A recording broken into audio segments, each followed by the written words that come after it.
Hello everyone.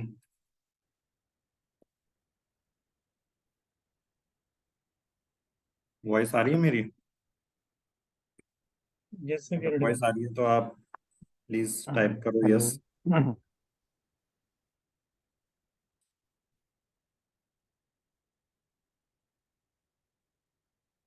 Okay.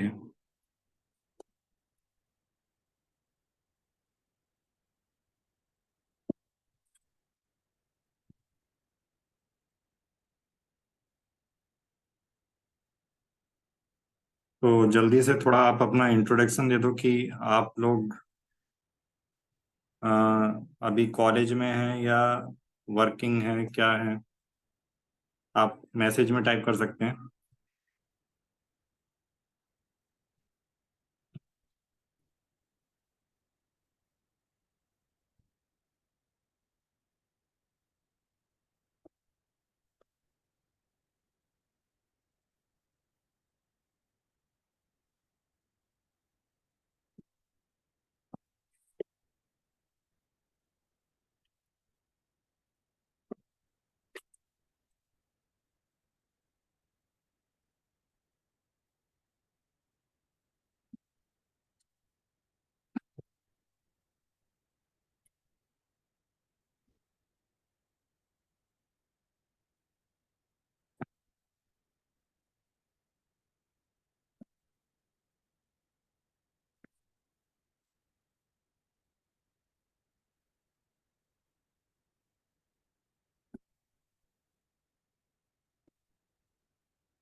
Okay.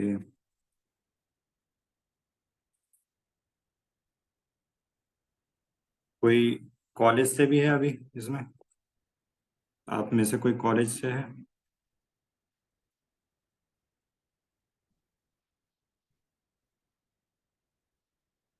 अगर आप college से हैं तो टाइप यस।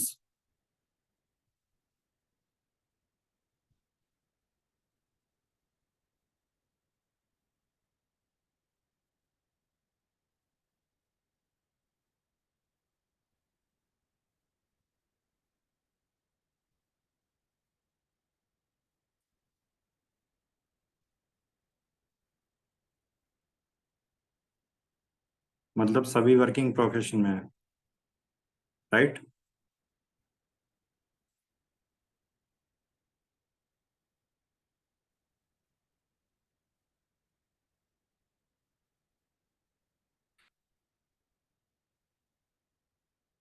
ओके। तो आप बता सकते हैं कि आप अभी वर्किंग हैं तो आप किस किस डेजिग्नेशन पे हैं अभी इस टाइम? क्योंकि आपके बारे में जानना मेरे लिए थोड़ा सा अच्छा रहेगा, उसी हिसाब से मैं आपको हेल्प कर सकता हूँ।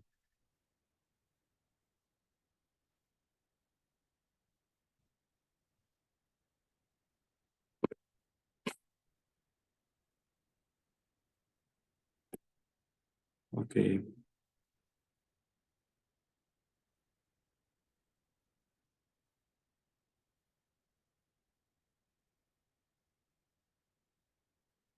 तो आज ओके, जल्दी जल्दी टाइप करो आप। Okay, quality engineer. तो आप क्वालिटी इंजीनियर कितने साल से?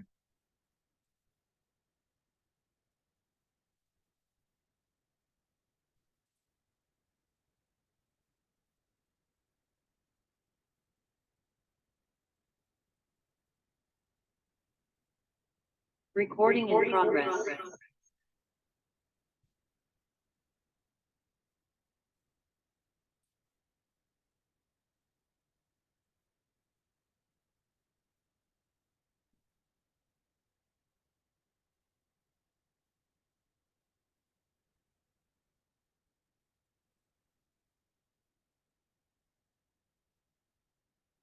अभी और लोगों को ज्वाइन करने दो अभी।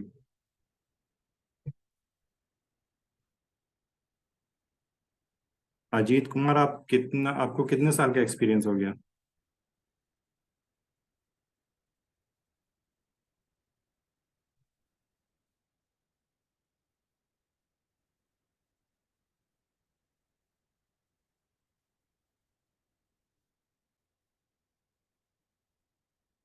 ओके। Recently joined.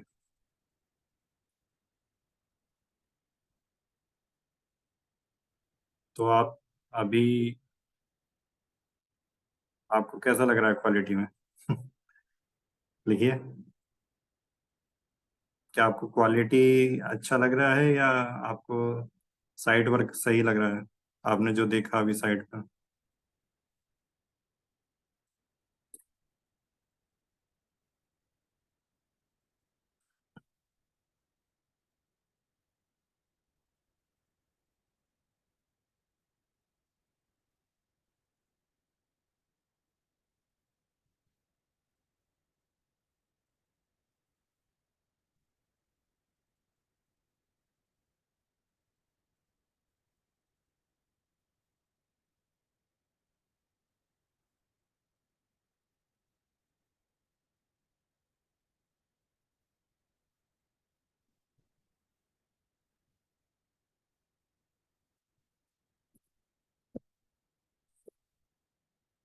ओके। आपको डिज़ाइन फील्ड में जाना है, तो आपको डिज़ाइन फील्ड में जाने के लिए सबसे पहले आपको एमई करना सही रहेगा। आपने बी किया होगा ना? बी किया है या डिप्लोमा?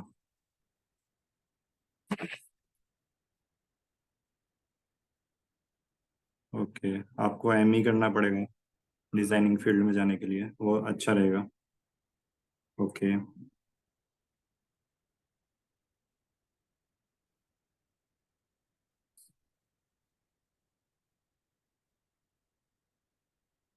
थोड़ी टेक्निकल प्रॉब्लम आ रही है, स्क्रीन शेयर कर रहा हूँ मैं आपके साथ अभी।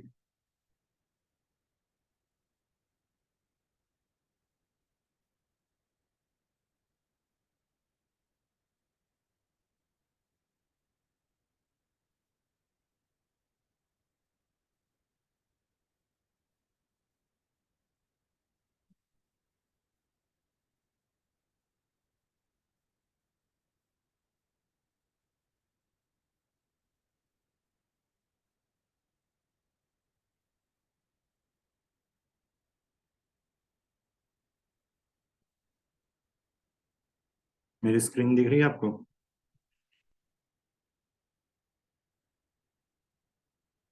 ओके।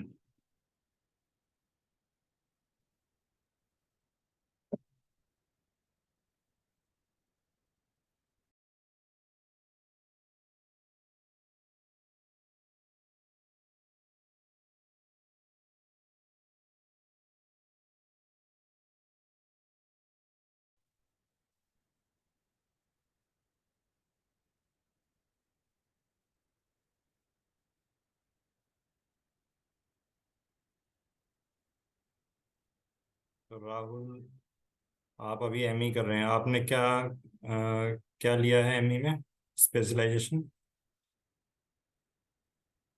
सॉइल या फिर स्ट्रक्चरल?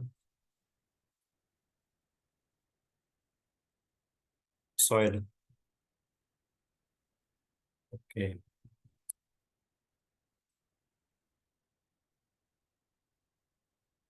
गुड।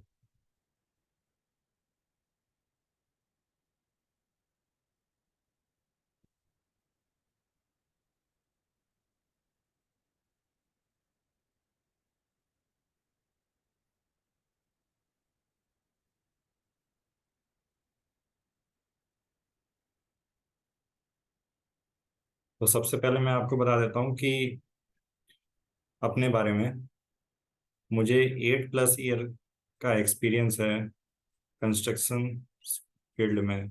मैं साइट इंजीनियर हूँ 8 साल से ज़्यादा से। तो मैं अपनी नॉलेज शेयर कर रहा हूँ आपके साथ में, क्योंकि बहुत ऐसा होता है कि कॉलेज में जो बताया जाता है वो कंस्ट्रक्शन साइट पर इतना यूज़ नहीं होता है। जैसे आपने बी में पढ़ा होगा, ज़्यादातर डिज़ाइनिंग के बारे में पढ़ाया जाता है, ज़्यादातर एनालिसिस के बारे में पढ़ाया जाता है। मगर जो कंस्ट्रक्शन साइट पर जो काम आता है वो होती है प्रैक्टिकल नॉलेज, वो होते हैं आईएस कोड्स, वो होती है आपकी कम्युनिकेशन स्किल्स। जितनी ये चीज़ें अच्छी होंगी, आपकी जॉब लगने का चांस ज़्यादा है। और सबसे बड़ी बात कि आपको वहाँ पर जॉब में सस्टेन कर पाना इजी होगा अगर आपको इन सब चीज़ों की नॉलेज है।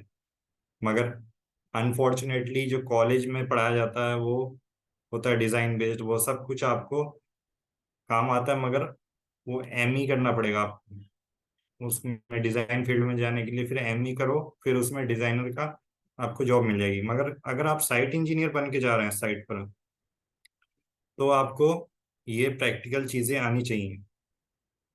अगर आपको प्रैक्टिकल नॉलेज नहीं है तो आपसे ज़्यादा नॉलेज वहाँ के सुपरवाइजर को होगी। और सोचो अगर आपके अंडर में कोई सुपरवाइजर है, तो वो आपको वो आपसे ज़्यादा नॉलेज रख रहा है, तो वो कैसे कैसे होगा फिर। इसलिए आपको ध्यान रखना है कि आपको अपनी नॉलेज गेन करते रहना है। ये स्टार्टिंग में ही नहीं, जब तक आप काम करोगे आप कुछ रोज नया कुछ सीखो। चाहे वो कहीं से भी सीखो, चाहे आप लेबर को देख के, मिस्त्री को देख के सीख रहे हैं। ऐसा नहीं है कि हर कोई एक्सपर्ट बन जाता है एक दिन में। तो इसलिए आपको सीखना चाहिए हमेशा। ज्यादातर क्या होता है कि जो कंपनीज जॉब देती हैं, वो स्टार्टिंग सैलरी ऐसी रखती हैं 15,000 20,000। वो इसीलिए रखती हैं क्योंकि आपको वो प्रैक्टिकल स्किल्स नहीं है।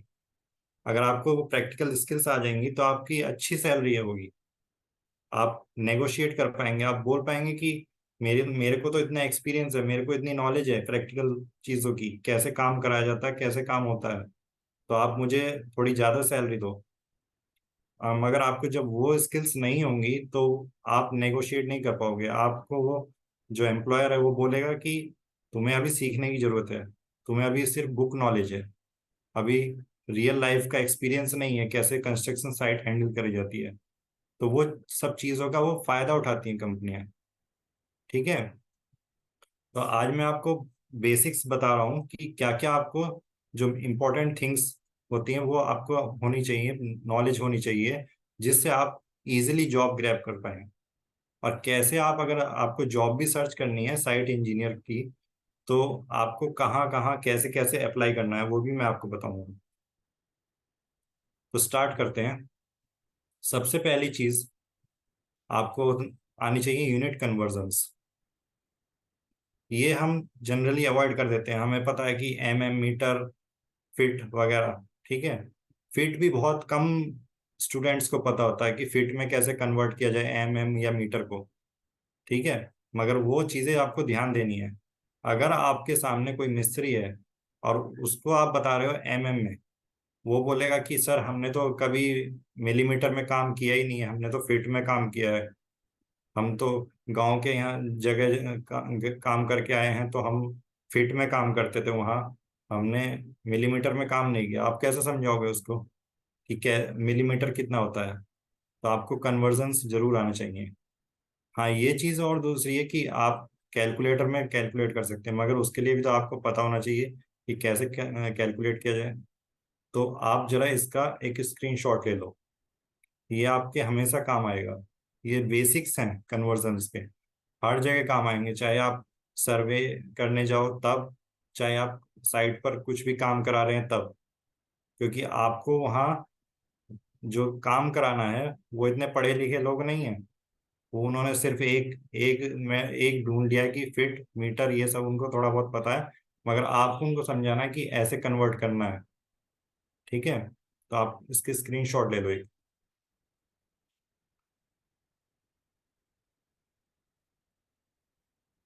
अगर आपने स्क्रीनशॉट ले लिया तो टाइप यस।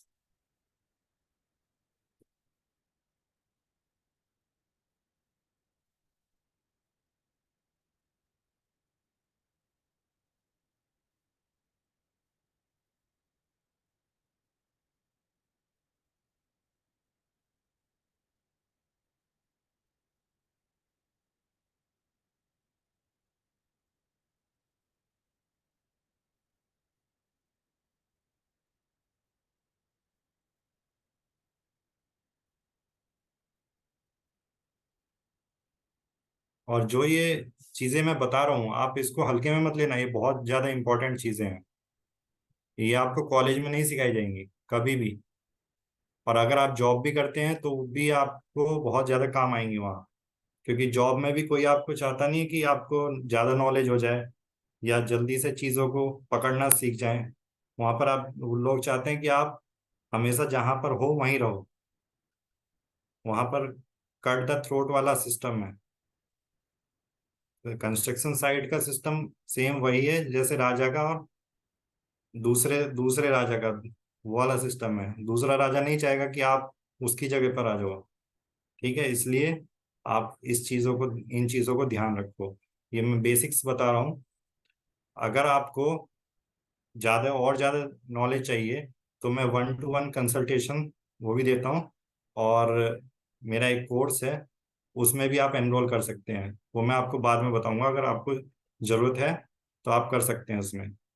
मैं आपको 1-to-1 कंसल्टेशन करके आपको बता सकता हूँ सब चीज़ें, कि और आप क्या कर सकते हैं। वो आपको मैं एंड में बताऊंगा, पहले आप इस पर बेसिक पर ध्यान दो। अब चलते हैं। आप बताइए कि जो हम स्टील यूज करते हैं, एक मिनट, जो हम स्टील यूज करते हैं आरसीसी में, क्या हम उसकी जगह कोई और मेटल यूज कर सकते हैं? और अगर नहीं कर सकते तो क्यों नहीं कर सकते, आप बता सकते हैं कोई? आप मैसेज में टाइप कर सकते हैं।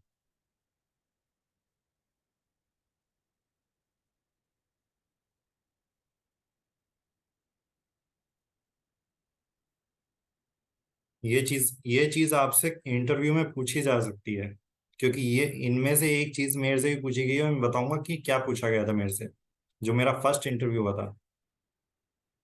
मगर इन चीजों पे हम कॉलेज में ध्यान नहीं देते। वो हमारी भी गलती नहीं है, वो वो हमारे प्रोफेसर्स की भी गलती नहीं है।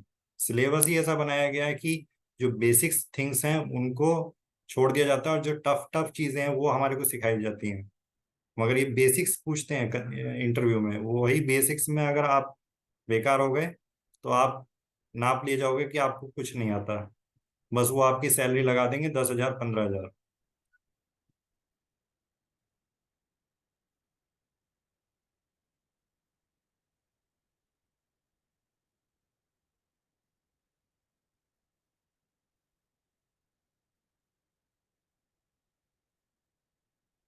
हम्म। राहुल राहुल चौधरी ने सही आंसर दिया है। और कोई इसके अलावा कोई आंसर और? देखो, हायर स्ट्रेंथ और चीप, ये चीज नहीं है। हायर स्ट्रेंथ तो और भी मेटल हैं जिनकी हायर स्ट्रेंथ होगी, वो बात नहीं है।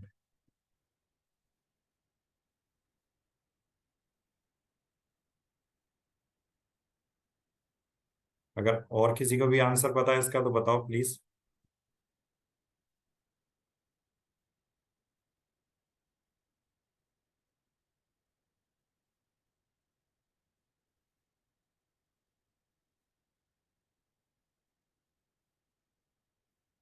देखो, स्टील हम यूज करते हैं क्योंकि जो coefficient of thermal conductivity, coefficient of expansion, thermal expansion, जो है कंक्रीट और स्टील का दोनों का सेम होता है। जब हीट बढ़ेगी, जब टेम्परेचर बढ़ेगा, तो स्टील जितना फैलता है उतना ही कंक्रीट फैलता है। और जब वो ठंडा होगा तो उतना ही वो कम हो जाएगा, वापस आ जाएगा, सिकुड़ेगा। तो अगर किसी मेटल का coefficient of thermal conductivity, coefficient of thermal expansion ज़्यादा होगा तो वो ज़्यादा फैलेगा, कंक्रीट कम फैलेगा, तो वो अलग अलग हो जाएंगे। और अलग अलग हो जाएंगे तो वहीं से वो क्रैक आ जाएगा, वो अपनी जगह छोड़ देगा। कंक्रीट अलग हो जाएगा, मेटल अलग हो जाएगा, बस काम खत्म। इसी वजह से हम जो है स्टील को यूज करते हैं। और कितना होता है इसका, आपको कोई, आप बता सकते हो कि कितना होता है इसका कोएफिशिएंट ऑफ थर्मल एक्सपेंशन? क्योंकि ये चीज़ें बहुत ज़्यादा इंपॉर्टेंट है, यही टेक्निकल नॉलेज है।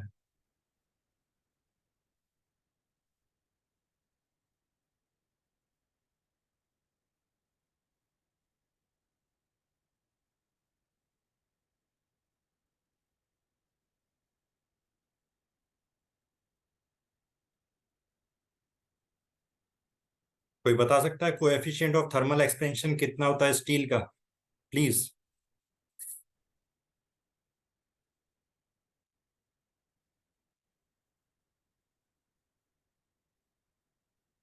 किसी का आंसर नहीं आ रहा है?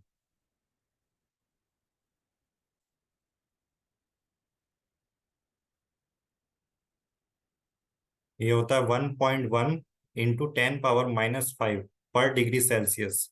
इसको आप नोट कर लो। राइट।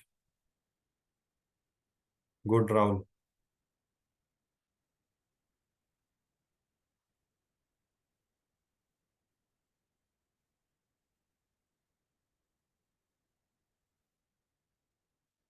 तो समझ गए? अगर आपसे कोई पूछेगा कि स्टील की जगह दूसरा मेटल क्यों यूज नहीं होता, तो आपको यही बताना है कि एक तो coefficient of thermal expansion same होता है दोनों का, दूसरा स्टील डक्टाइल भी होता है। स्टील एकदम से टूटेगा नहीं, उसको मोड़ोगे तो मुड़ता चला जाएगा, मुड़ता चला जाएगा, बैंड होता रहेगा, टूटेगा नहीं एकदम से। इसलिए, क्योंकि वो डक्टाइल भी है और उसका coefficient of thermal expansion same है कंक्रीट के। तो इसलिए दोनों को, इसको स्टील को यूज किया जाता है। राइट राहुल।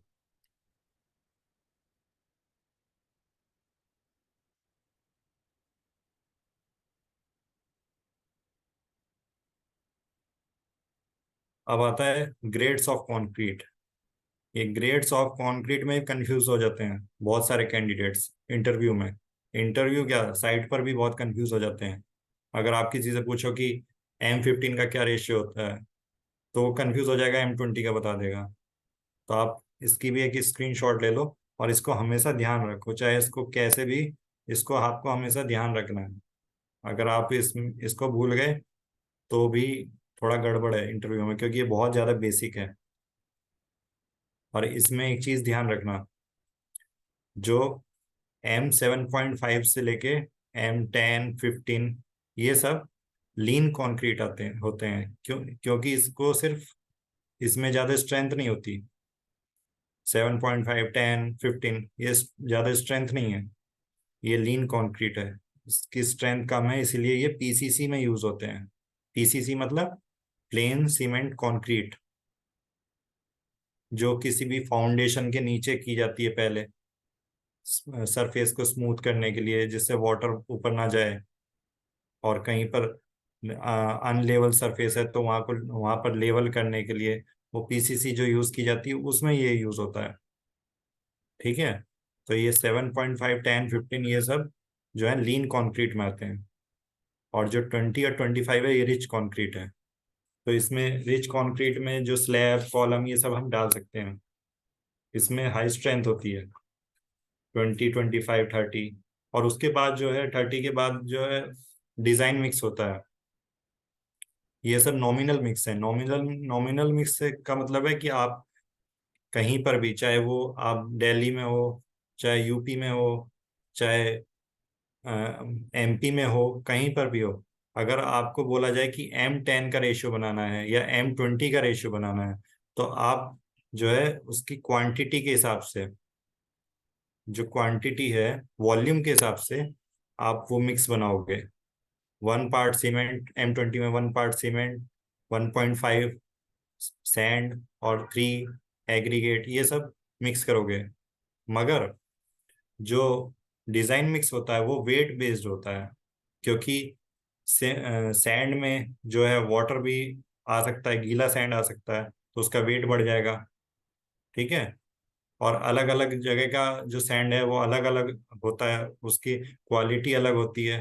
तो वो सब चीज़ें टेस्ट करके वो डिज़ाइन किया जाता है, उससे अच्छी स्ट्रेंथ आती है। एग्रीगेट भी अलग अलग जगह से कहीं से मंगाएंगे। मान लो कहीं दूसरी माइंस का एग्रीगेट है तो वो अलग क्वालिटी का होगा, उसकी स्ट्रेंथ कम होगी, दूसरी जगह की ज़्यादा होगी। तो हम उसको डिज़ाइन, उसकी जो पूरा अच्छे से टेस्ट करके तब वो मिक्स बनाते हैं, तो उसको कहते हैं डिज़ाइन मिक्स। ये नहीं कि कहीं से भी जो भी है हमारा जो लोकल है वो सेम डाल दिया। ठीक है। जो बड़े प्रोजेक्ट होते हैं वहाँ पर डिज़ाइन मिक्स चलता है। जैसे हाई राइज बिल्डिंग्स हैं ये सब, वहाँ पर डिज़ाइन मिक्स होता है। आपने देखा होगा बैचिंग प्लांट चलते रहते हैं, जो RMC कंक्रीट होती है। ठीक है। वो सब, ये डिज़ाइन मिक्स होता है, ये वाला मिक्स नहीं होता। आप उसको ऐसे तसले से या या किसी बॉक्स से, मेजरिंग बॉक्स से आप नाप के नहीं डालते हैं, वो बैचिंग प्लांट से आता है मिक्स होके। तो बैचिंग प्लांट में क्या होता है, डिजाइन मिक्स, वो वेट बेस्ड होता है। ठीक है। या ट्रांजिट मिक्स, जो जिसमें वो लेकर जाते हैं, वो ट्रांजिट मिक्स बैचिंग प्लांट से। कहीं कहीं बहुत बहुत ज्यादा साइट्स पर जहाँ बड़े प्रोजेक्ट्स होते हैं, बैचिंग प्लांट उनका अपना ही होता है, वहीं से वो भर के टीएम में, ट्रांजिट मिक्सचर में लेके जाते हैं। और जो मतलब छोटे प्रोजेक्ट्स होते हैं, वो कहीं से दूसरी जगह से अरेंज करते हैं, वो खरीदते हैं वहां से।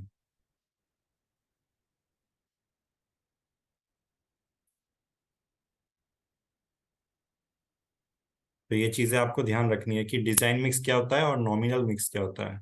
ये नॉमिनल मिक्स है जो आपके सामने है। ठीक है। अब आते हैं ग्रेड्स ऑफ सीमेंट, ये तो आपको पता ही होगा। ओपीसी 33, 43, 53। ठीक है। इसका भी एक स्क्रीनशॉट ले लो, ये इंपॉर्टेंट है, आपसे पूछ सकते हैं कि ग्रेड्स ऑफ सीमेंट कौन कौन से यूज होते हैं साइट्स पर। तो इसका आप एक पिक ले लो, स्क्रीनशॉट।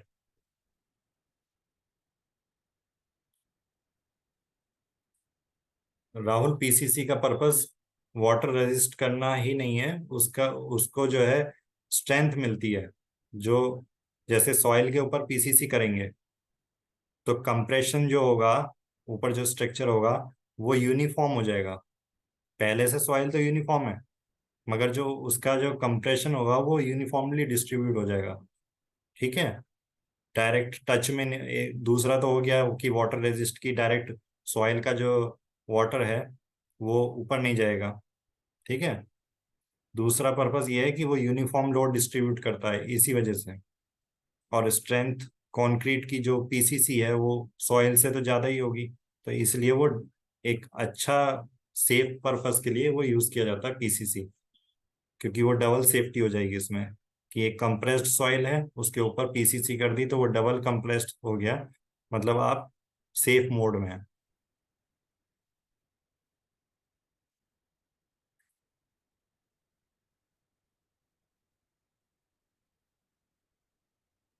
दूसरा एक चीज़ और होती है कि जैसे कहीं कहीं कहीं पर टर्म एंटी टर्माइट यूज नहीं करते हैं लोग, डायरेक्ट फुटिंग डाल दी, तो क्या होता है, टर्माइट्स जो होती हैं फुटिंग में आ जाएंगी, वो धीरे धीरे काट देंगे उसको। तो ये पीसीसी जो है उसको उसको भी प्रोटेक्ट करने का काम करता है।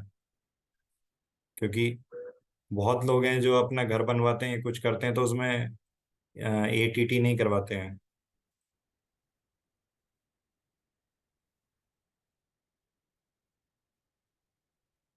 ये नोट कर लो आप, grades of steel reinforcement. F E 415, F E 500, 500 D, 550। इसमें जो है 415 और 500 जो है आजकल मार्केट में अवेलेबल नहीं है, मगर हमारे जो सिलेबस में कॉलेज में अभी भी पढ़ाया जा रहा है कि 415, 500, मगर वो अब यूज़ नहीं होती है। कहीं भी कंस्ट्रक्शन साइट्स पर आप चले जाओ तो 500 डी से स्टार्ट है। और जो ज़्यादातर रिकमेंडेड होता है वो, जिसमें डी लिखा हुआ होता है, वो किया जाता है। डी मतलब डक्टाइल। अगर डी लिखा हुआ है तो वो स्टील अच्छा है, ज़्यादा डक्टाइल है, तो वो यूज़ करने के लिए बोला जाता है। आप कहीं भी कंस्ट्रक्शन साइट्स पर जाओगे, एफ ई 500 डी से ही मिलेगी आपको स्टील। 415 और 500 अब नहीं मिल रहे हैं। आप स्क्रीनशॉट ले लो इसका। और इसको मैं बताता हूँ आपको कि ये जो है IS 13920, इसमें आप देख सकते हैं कि जो डी है उसका क्या इम्पोर्टेंस है। क्योंकि उसमें बताया गया है कि अगर डी लिखा हुआ है, अगर उसकी स्ट्रेंथ के आगे डी लिखा हुआ है, तो ये जो है यही यूज करनी है स्टील। ठीक है। उसका एडवांटेज बहुत ज़्यादा है। वो IS कोड 13920 में लिखा हुआ है, आप रेफर कर सकते हैं ये। आप IS कोड नोट कर लो, 13920। और आपको पता है कि कौन कौन से डाया के स्टील यूज होते हैं? ये भी बहुत इंपॉर्टेंट क्वेश्चन है। ये आपको नॉलेज होनी चाहिए एज ए साइट इंजीनियर। अगर आप कॉलेज में हैं तो भी आपको नॉलेज होनी चाहिए इस चीज़ की। सबसे जो कम डाया वाला है वो कौन सा बार है? राइट। 8, 12, 16, 20 नहीं होता क्या?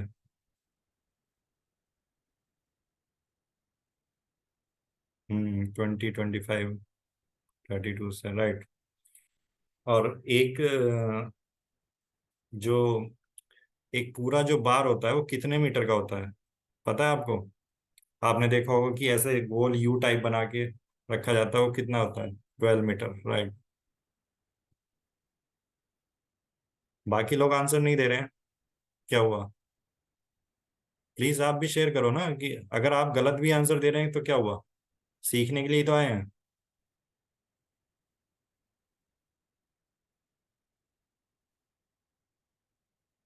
ठीक है, और आपको पता है कि ये ऐसा 12 मीटर ही क्यों रखा गया है, 14 मीटर क्यों नहीं रखा गया इसका? इसकी जो लेंथ है वो 12 मीटर ही क्यों रखी गई है पूरे स्टील बार की? 14 भी रखी जा सकती थी, 20 भी रखी जा सकती थी, 10 भी रखी जा सकती थी।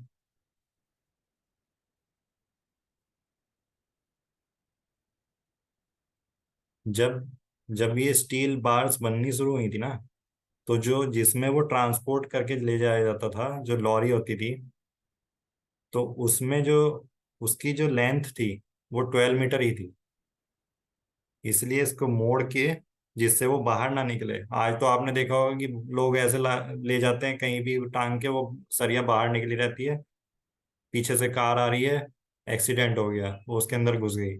मगर जो स्टार्टिंग में वो उसकी लेंथ की वजह से, जो जिसपे आज भी स्टील ले जाया जाता है, वो उसकी लेंथ को देख के कि 12 मीटर है, तो वो 12 मीटर ऐसे करके घुमाई जाती थी। समझिए, सॉरी, 6 मीटर, क्योंकि 6 मीटर इधर और 6 मीटर इधर, 12 मीटर पूरा ऐसे राउंड करके। तो 6 मीटर जो उसकी लेंथ होती थी, उसकी वजह से उसको 12 मीटर की सरिया बनाई है। और आजकल तो कहीं भी जो है, छोटे मोटे व्हीकल में भी थोड़ा कम स्टील ले जाना है तो उसमें लेके चले जाते हैं, पीछे वो निकलता रहता है, किसी का भी एक्सीडेंट होने का चांस होता है। तो जो उस टाइम इंजीनियर्स ने बहुत सोच समझ के दिमाग लगा के ये इसकी लेंथ डिसाइड की थी। तो अब चलते हैं पहली एक्टिविटी अपने, एस्केवेशन। एस्केवेशन से पहले हम करते हैं लेआउट। ठीक है, जो साइट पर पहले लेआउट करते हैं। लेआउट कैसे करेंगे? पहले पॉइंट्स मिलेंगे सर्वेयर से। जो छोटी कंपनीज होती हैं उसमें सर्वेयर का भी काम आपको ही करना होता है, साइट इंजीनियर को। और जो एमएनसी कंपनीज होती हैं उनमें जो है आपको सर्वेयर मिलेगा अलग से, वो आपको पॉइंट्स देगा। वो पॉइंट्स आपको मार्क करने हैं और वो पॉइंट्स मार्क करके एस्केवेशन शुरू करना है। टोटल स्टेशन से वो अपना पूरे पॉइंट्स देगा, उसके हिसाब से आपको करना है।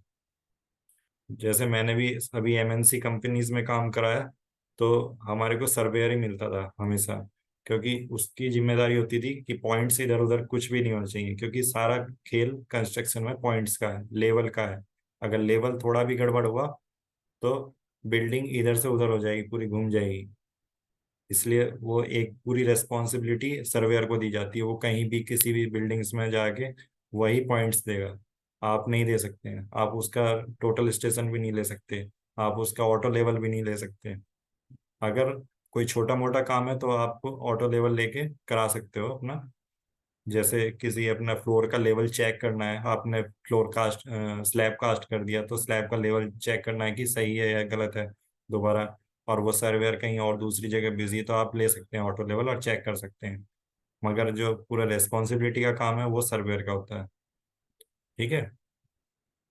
तो आप एस्केवेशन, आपको कॉलेज में जो पढ़ाया जाता है एस्केवेशन, जब आप पढ़ते हैं एस्टिमेशन ऑफ क्वांटिटीज, एक सब्जेक्ट होगा बी में, तो उसमें आपको जो पढ़ाया जाता है एस्केवेशन की जितनी फुटिंग है, उसमें जब आप एस्केवेशन की क्वांटिटी कैलकुलेट करते हैं, जितनी फुटिंग है उतनी उसी लेंथ उसी ब्रेड्थ की वो जो है वो डाल देते हैं क्वांटिटी।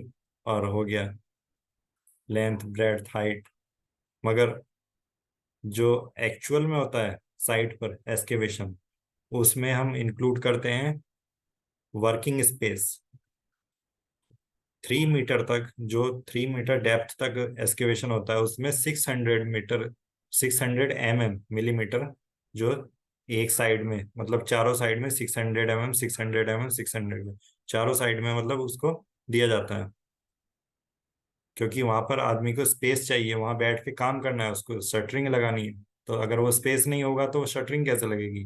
अगर आप मान लो 2 मीटर की, अगर 2 metre, 2 metre by 2 metre footing है, आपने 2 मीटर बाई 2 मीटर काट दिया, तो वो बैठेगा कहाँ? आदमी कहाँ बैठ के काम करेगी लेबर?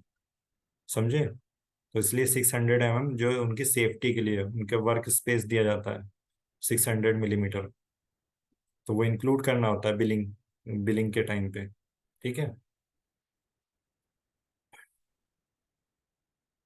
तो ये चीज ध्यान रखना आपको, ये आईएस कोड्स में भी मिल जाएगा आपको कि कितना वर्किंग स्पेस होता है। इसलिए ये चीजें आईएस कोड्स आपको कॉलेज लेवल में मैंने भी खुद ही पढ़ा है कि जो है IS 456, उसको ही ज्यादा इंपॉर्टेंस दी जाती है। IS 456 हो गया। हाँ, 3 मीटर पर 600 mm। उसके नीचे जितना जाएंगे, उसके नीचे 3 मीटर के नीचे जितना जाएंगे, तो पर 1 मीटर में आपको जो है 100 mm चेंज करना है। आपको 100 mm बढ़ा देना है। सॉरी, 100 नहीं, 50 mm। अगर 4 मीटर है तो 650 हो जाएगा वो। ठीक है, 650 mm। ठीक है। आप इसको नोट कर लो, आप ये सब चीजें नोट करते रहो। अप टू 3 मीटर 600 mm, और उसके नीचे जितना भी जाएंगे पर मीटर 50 mm इंक्रीज हो जाएगा पर साइड। ये नहीं कि एक तरफ दे दिया 50 mm, दूसरी साइड नहीं दिया। या राइट, 650 mm ऑफ साइड।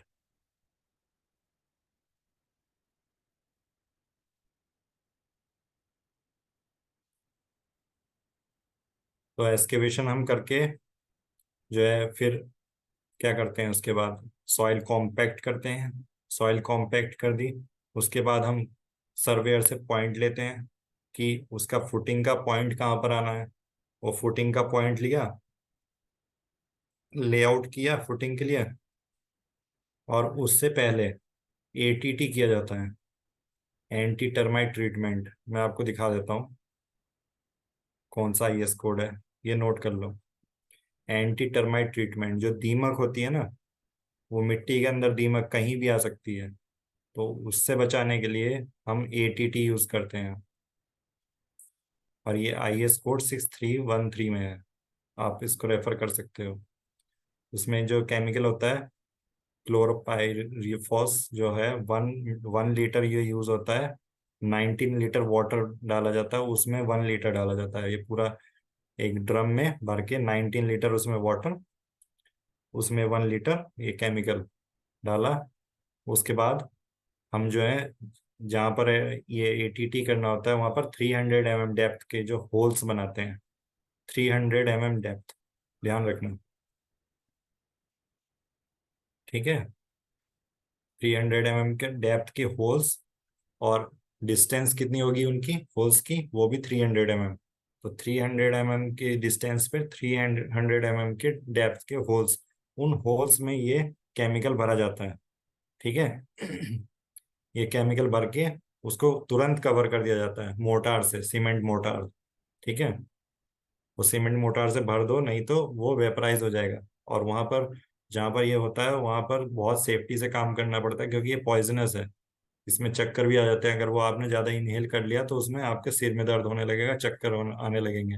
जो भी वहां पर मैन पावर काम कर रही है, आप खड़े हैं एज ए इंजीनियर, तो आपको भी थोड़ी इसकी प्रॉब्लम हो जाएगी। बहुत तेज स्मेल होती है उसकी। तो आपको तुरंत जैसे डाला, डालने के तुरंत बाद वो पीछे से भरते चले जाना है, उसको बंद करते जाना है होल्स को।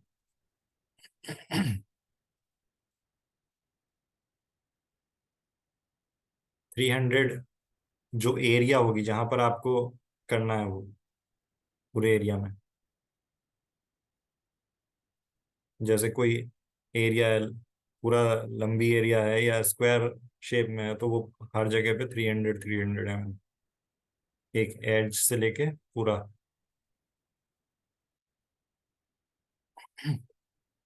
और उसके बाद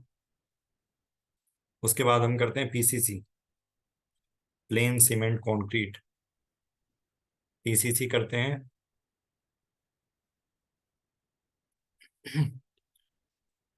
और पीसीसी में आपको ध्यान रखना होता है कि ज्यादातर जो है हाई राइज बिल्डिंग्स में जो पीसीसी होती है वो होती है M15 की, कहीं पर भी। और जो हाई राइज बिल्डिंग होती है इनमें जो है आपको कौन सी फाउंडेशन यूज होती है? बताओ, आप इनमें से बताओ कौन सी फाउंडेशन यूज होगी। Wall footing, simple spread footing, stepped footing, कौन सी फुटिंग होगी?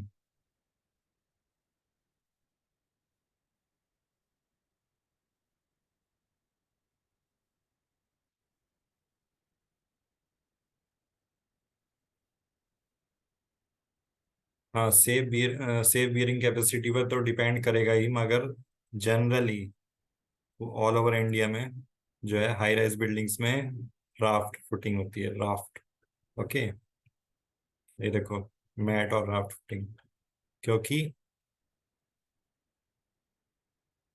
हाँ, आइसोलेटेड फुटिंग यूज होती है अगर कोई 3-4 स्टोरी बिल्डिंग है। अगर 15, 20, 25, 30 फ्लोर बिल्डिंग है तो उसमें राफ्ट फाउंडेशन होगी। या फिर जहाँ पर सॉइल जो है ज़्यादा स्टेबल वैसी नहीं है, जो सैंडी सॉइल्स हैं ऐसी जगह पर, तो उसमें पाइल फाउंडेशन होगी। ठीक है।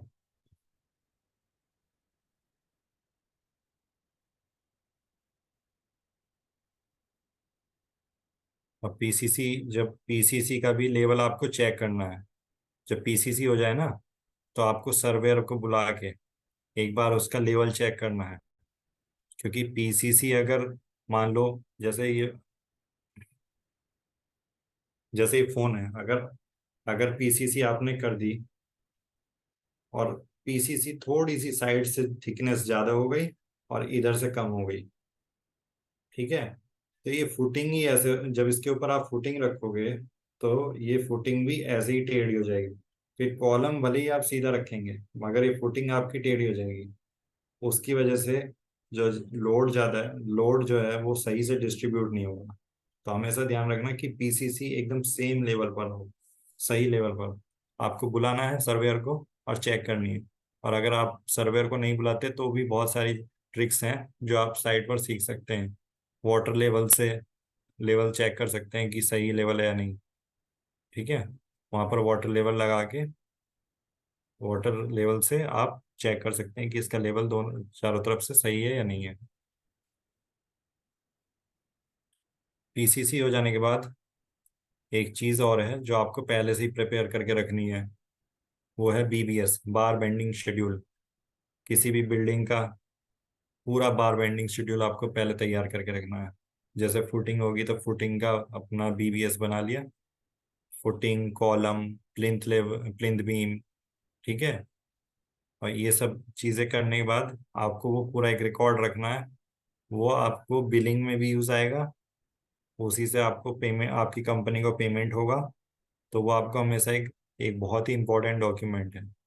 तो बार बेंडिंग शेड्यूल, अगर आप को इतनी प्रैक्टिस नहीं है तो आपको बहुत ज़्यादा ज़रूरत है प्रैक्टिस करने की बार बेंडिंग शेड्यूल। क्योंकि ये इंजीनियर को सबसे ज़रूरी चीज़ है। आपको ड्राइंग दे दी जाएगी, ड्राइंग देख के आपको बार बेंडिंग शेड्यूल बनाना है। कौन सी सरिया कितना, कितनी कटिंग लेंथ होगी, कैसे बैंड होगी, कितना होगा, क्या उसकी टोटल क्वांटिटी होगी। ठीक है, वो सब चीज़ें।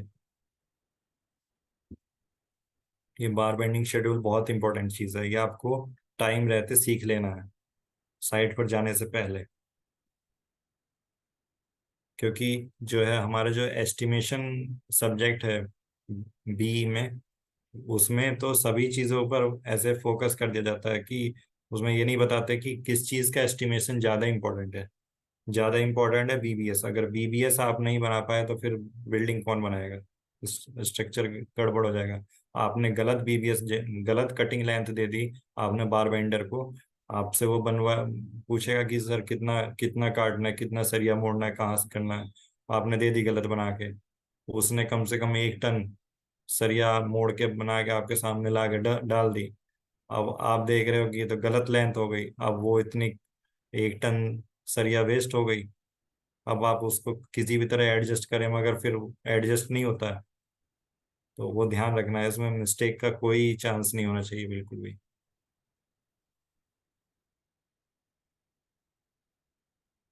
नहीं, बीबीएस मेंशन नहीं होता है। वो ड्राइंग, जो स्ट्रक्चरल ड्राइंग होती है, उसमें आपको देखना है कि कहाँ पर क्या क्या कौन कौन सी बार्स हैं, कहाँ से वो बैंड हो रही है। जैसे क्रैंक क्रैंक बैंड है, क्रैंक बार है, उसमें क्रैंक बार में कहाँ से कैसे कैसे करके वो सब आपको शेप बना के आपको पूरा बीबीएस बनाना है। ठीक है, ड्राइंग देख के। वो अलग से मेंशन नहीं होगा। मेंशन जो होगा आपको, उसमें बता दिया जाएगा कवर जो है उसका कितना कवर है, और कितना उसका हुक लेंथ है, वो सब चीजें आपको ड्राइंग में मेंशन होगी। ठीक है, ये सब चीजें वो आपको मेंशन कर देंगे जो आपकी हेल्प करेंगे बीबीएस बनाने में। कितने कितने एमएम का कवर यूज करना है वो सब लिखा रहेगा उसमें। कवर ब्लॉक, कवर ब्लॉक बहुत जरूरी है, क्योंकि अगर कवर ब्लॉक नहीं लगाओगे तो बाहर सरिया दिखाई देगी। और बाहर सरिया दिखाई देगी, अगर नहीं भी दिखाई दी, अगर आपने थोड़ा भी अंदाजा से अगर वो शटरिंग लगा ली, तो जो है उसकी जो थिकनेस है वो कम रह जाएगी, जो कवर क्लियर कवर होता है वो कम रह जाएगा, सरिया पर रस्ट आ जाएगा। क्योंकि जो बाहर जो एनवायरनमेंट है उससे हमेशा मॉइस्चर आता रहता है, अंदर मॉइस्चर आएगा ज़्यादा, तो वो अंदर अंदर सरिया पूरा रस्ट हो जाएगा, पूरा खराब हो जाएगा, आपको पता भी नहीं चलेगा स्ट्रक्चर का। तो इसलिए उसमें मेंशन होता है कि कौन सी चीज़ में कॉलम में कितना क्लियर कवर रखना है, फुटिंग में कितना रखना है, सब चीज़ों में रहता है। फुटिंग में 50 mm का रहता है। ठीक है, 50 mm क्लियर कवर रखना, क्योंकि सॉइल में ज़्यादा रहता है अंदर मॉइस्चर, वो पूरा मिट्टी में रहेगा, तो उसमें ज़्यादा चांस है, इसलिए 50 mm दिया जाता है। बीबीएस आपको बनाने की प्रैक्टिस करनी चाहिए, कहीं से भी ज़्यादा से ज़्यादा ड्राइंग्स आपके पास हों, उनको बना बना कर देखते रहो। जितनी प्रैक्टिस आप बीबीएस की करेंगे उतना अच्छा रहेगा। फिर हम जो है ये जो रेनफोर्समेंट का काम हो गया, उसके बाद हम शटरिंग लगाएंगे। शटरिंग की क्वांटिटी भी निकालनी आनी चाहिए आपको। अलग अलग शेप, आजकल देख रहे हो आप बिल्डिंग्स में आर्किटेक्चरल ड्राइंग्स हैं जो कि कैसे कैसे अलग अलग शेप्स के मेंबर्स आते हैं, कैसे कैसे अलग अलग स्ट्रक्चर हैं। तो आपको हर तरह की बिल्डिंग के लिए हर तरह का उसमें आपको शटरिंग की क्वांटिटी निकालना आना चाहिए। प्लाई शटरिंग, कौन कौन सी शटरिंग यूज होती है साइड पर, प्लाई शटरिंग नोट करो। एक तो प्लाई शटरिंग हो गई, ठीक है। स्टील शटरिंग हो गई, स्टील प्लेट्स होती हैं। एक होती है माइवान शटरिंग, जिसको हम एल्यूमिनियम शटरिंग भी कहते हैं। वो माइवान शटरिंग, ये एक जो है आजकल एक नया शटरिंग यूज हो रहा है, ज़्यादा मतलब टेक्निकल एंड एडवांस्ड स्टेज में है अपना इंडिया। तो माइवान शटरिंग यूज हो रहा है बहुत जगह। उसमें क्या है, शीयर वॉल्स वगैरह सब माइवान शटरिंग से बनाई जाती हैं। कॉलम सब, स्लैब स्लैब भी पूरा माइवान शटरिंग का। उसमें कोई चांस ही नहीं है कि आपका कुछ प्लाई काटनी है, ये करना है वो करना है। पूरा का पूरा मॉड्यूल बना दिया जाता है, और पूरा वही जो एक एक फ्लोर पे था वही दूसरे फ्लोर पे ट्रांसफर कर दिया, निकाल के पूरे सारी प्लेट्स, एल्युमिनियम की प्लेट्स फिर वहां लगा दी। मतलब उसमें कोई वेस्टेज नहीं, कोई तोड़ फोड़ नहीं, कुछ नहीं। और उसमें जो सरफेस आती है वो भी बहुत स्मूथ आती है। उसमें एक थोड़ा डिसएडवांटेज ये हो जाता है कि जब ज़्यादा स्मूथ सरफेस होगी तो उस पर प्लास्टर नहीं रुकता है। तो प्लास्टर रोकने के लिए आपको हैकिंग ज़्यादा करनी पड़ती है, उसमें छोटे छोटे छेद करने पड़ते हैं स्ट्रक्चर, जो सरफेस है आरसीसी की। तो थोड़ा थोड़ा हैकिंग करके तब उसके बाद प्लास्टर कर सकते हैं, नहीं तो प्लास्टर गिरने के चांस रहते हैं। और आपके जो ये सब कास्टिंग वगैरह हो जाए उसके बाद आपको क्यूरिंग करनी है। क्यूरिंग का जो टाइम है मिनिमम 7 डेज, और 7 to 14 डेज आप कर सकते हो। जब ज़्यादा ज़्यादा जब गर्मी हो, समर सीजन हो, तो आपको 14 डेज तक करनी चाहिए क्यूरिंग। नहीं तो मिनिमम 7 डेज तो करनी करनी है। और क्यूरिंग करने के लिए साइड पर जो है डेट डाल दी जाती है। जैसे कोई आज कोई चीज़ कास्ट हुई, आज कॉलम कास्ट हुआ, तो अब ये शटरिंग खोली जाएगी कल को 24 घंटे बाद। उस कॉलम को खोलने के बाद उस पर डेट डाल दी जाएगी कि ये कब कास्ट हुआ, तो आज की डेट डाली जाएगी कल पेंट से। वो पेंट से डेट डाल दी, उसके बाद उस पर क्यूरिंग करेंगे। उसको 7 दिन तक क्यूरिंग करनी है। 7 दिन तक आप उसको पूरा मॉइस्ट रखो, गन्नी बैग से, कैसे भी गन्नी बैग्स डाल के रखो, और फिर क्यूरिंग पानी डालते रहो। तो उसको आपको 7 दिन तक मॉइस्ट रखना है बिल्कुल। और उस वो डेट इसलिए डाली जाती है कि कोई आएगा, चेक करेगा, तो वो देखेगा कि इस पे ये डेट पड़ी हुई है। तो आज से 7 दिन बाद वो चेक करने आएगा, तो देखेगा कि अच्छा आज ये गीला है, तो अच्छा 7 दिन कंप्लीट हो गए, इसलिए ठीक है अभी। अगर आपने किसी दिन छोड़ दिया, 3 दिन बाद ही वो सूखा पड़ा है पूरा, कोई आया और उस पर डेट पड़ी हुई है 3 दिन पुरानी, तो वो देखेगा कि पूरा सूखा पड़ा है, इसमें तो क्रैक्स आ जाएंगे, इसलिए। और ये चीज़ें नोटिस करते हैं साइट पर क्लाइंट, आपके सीनियर्स। वो कभी भी आएंगे देखेंगे क्यूरिंग क्यों नहीं हुई। ये बहुत बड़ी चीज़ है क्यूरिंग। क्योंकि क्यूरिंग क्या होती है? हीट ऑफ हाइड्रेशन कम करने के लिए, जो उसमें कंक्रीट में से, सीमेंट में से हीट निकलती है, उसकी वजह से क्रैक आ सकते हैं। तो उसको जितना ज़्यादा आप ठंडा रखोगे, उतना चांस कम है उसमें स्ट्रक्चरल क्रैक पड़ने के। ठीक है। इसके बाद कॉलम, प्लिंथ बीम, ये तो आपको पता ही है। कॉलम, कॉलम में जो है आपको ध्यान रखना है कि कॉलम जो है स्ट्रेट स्ट्रेट होना चाहिए बिल्कुल। थोड़ा सा भी अगर बेंड हुआ, तो उसके ऊपर का स्ट्रक्चर जो होगा उसका कॉलम थोड़ा सा और इतना बेंड हो जाएगा, फिर और ऊपर वो पूरी बिल्डिंग ही टेढ़ी हो जाएगी। या फिर अगर आपने यहाँ थोड़ा सा बेंड कर दिया, ऊपर जाके सीधा कर दिया, तो वो ऐसे हो जाएगा। फिर और ऐसा कर दिया तो वो सांप जैसा बन जाएगा। कभी कभी आपने देखा होगा किसी फेसबुक पोस्ट वगैरह में भी वो ऐसे बना दिया है, फिर बोलते हैं कि ये कॉन्ट्रैक्टर का गुस्सा है। वो चीज़ें हो जाती हैं। तो उसको आपको हमेशा देखना, चेक करना है प्लम। आपने प्लम प्लम देखी है आपने? कभी आपने प्लम देखा है? अपने लैब वगैरह में देखा होगा कॉलेज में, जो प्लम पूरा लटका के धागे से चेक करते हैं।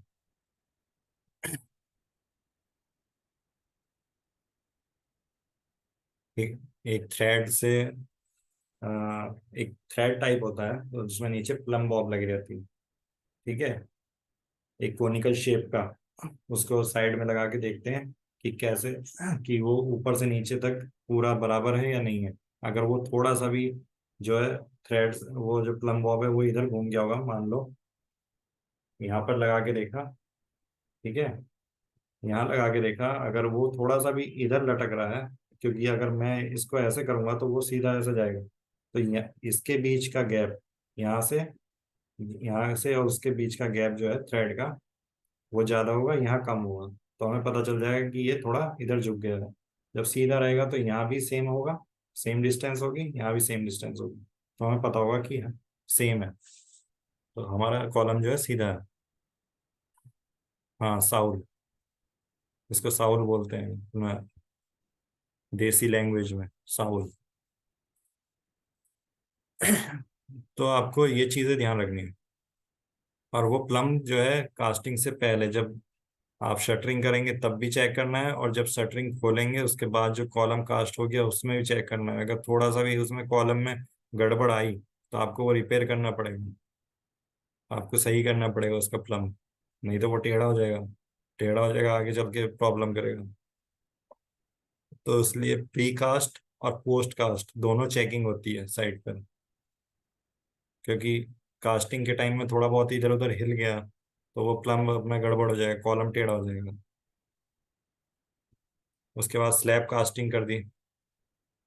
स्लैब में जो है दो टाइप के स्लैब होते हैं, आपने सुना होगा, one way slab, two way slab. Difference बता सकता है कोई आप में से? वन वे स्लैब और टू वे स्लैब का क्या होता है? वन वे स्लैब और क्या होता है two way slab?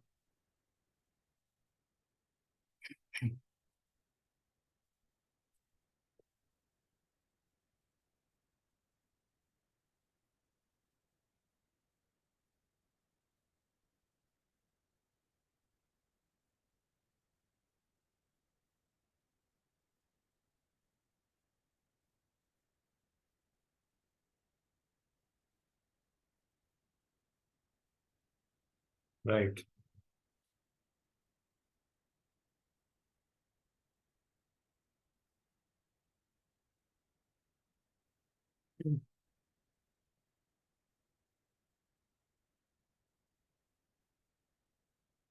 One sided और टू साइडेड मतलब?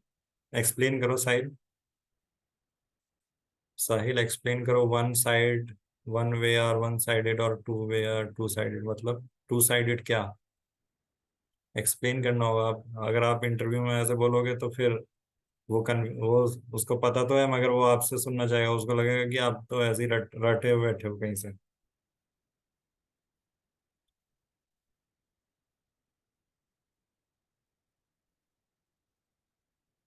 वन वे में जो बैंड अप बार्स होती हैं, जो क्रैंक बार होती है, जैसे बीच में से बैंड होती है ना, वो बार जो होती है वन साइड में होती है बस।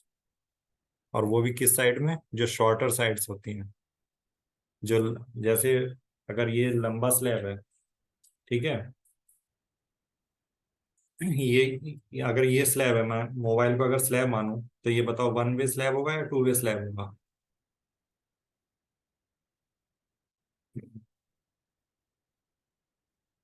बताओ प्लीज।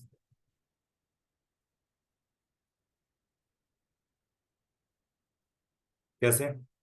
टू वे स्लैब कैसे?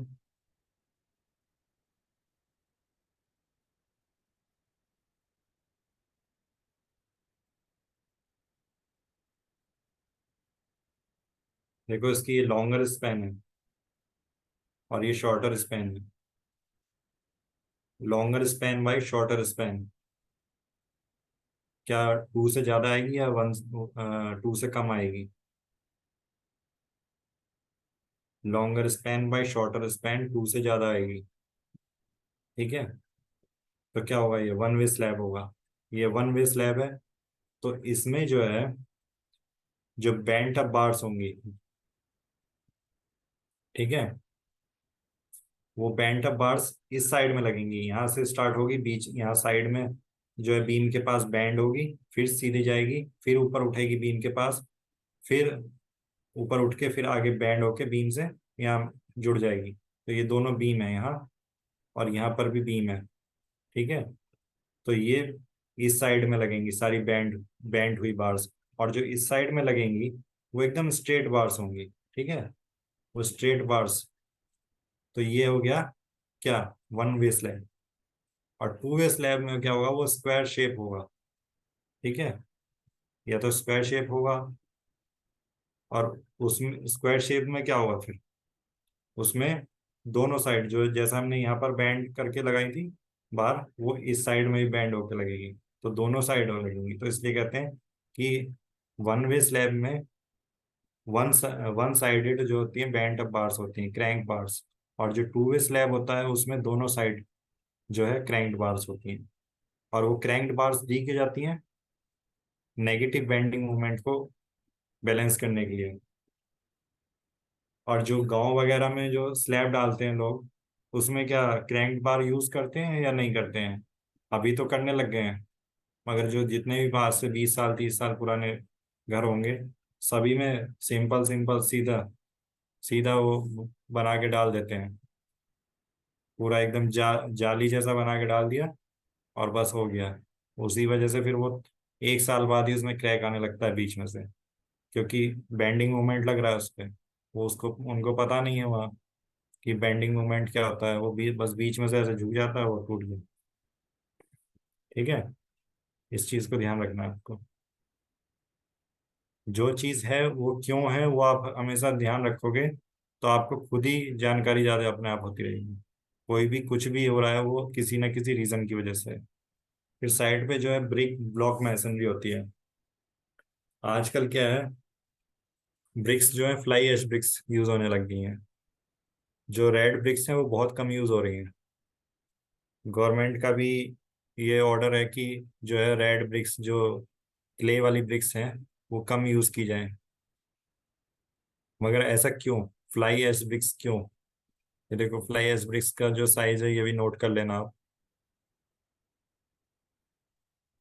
फ्लाई एश ब्रिक्स इसलिए क्योंकि एक तो इसमें जो है वाटर एब्जॉर्प्शन बहुत कम होता है compare to red bricks.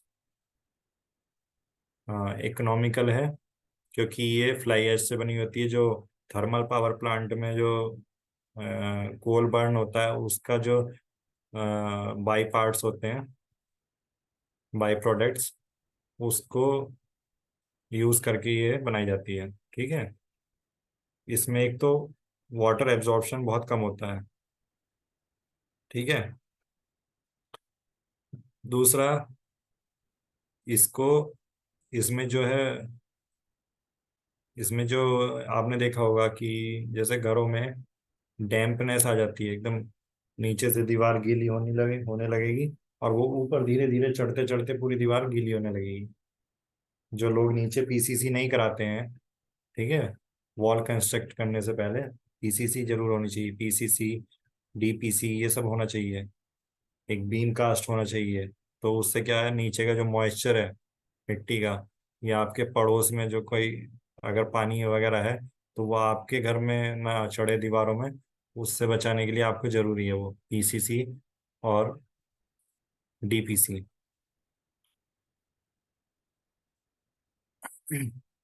DPC, dam proof course. Dam proof course, जो प्लिंथ बीम होती है ना, plinth beam, plinth plinth beam के ऊपर जो, आप समझ गए होंगे, प्लिंथ बीम के ऊपर जो है थोड़ा सा ब्रिक ब्रिक वर्क करके, उसके ऊपर एक छोटा सा उसमें पीसीसी करके, और फिर उसके ऊपर जो है वाटर प्रूफिंग की जाती है। या अगर उसको ऐसे भी छोड़ दोगे तो वो ऊपर पानी नहीं आएगा। उसी को डीपीसी कहते हैं, कंक्रीट। उसमें जो है M20 की कंक्रीट डाली जाती है ब्रिक वर्क के, मतलब दो तीन लेयर ब्रिक्स, प्लेन बीम्स के ऊपर दो तीन लेयर ब्रिक्स की, और उसके ऊपर कंक्रीट डाल दी, और फिर उसके ऊपर से ब्रिक वर्क करना शुरू किया। तो उससे क्या है, जो मॉइस्चर है वो एक तो वहीं रुक जाएगा प्लिंथ बीम के नीचे। दूसरा, अगर कहीं और होगा तो वो उस जो वो जो हमने कंक्रीट डाली है उसके नीचे रुक जाएगा, आपकी दीवार में ऊपर नहीं चढ़ेगा। ठीक है। और जो जो डीपीसी की है वो आपका फ्लोर लेवल पे होनी चाहिए, क्योंकि फ्लोर लेवल के नीचे ही रहेगा फिर सब कुछ।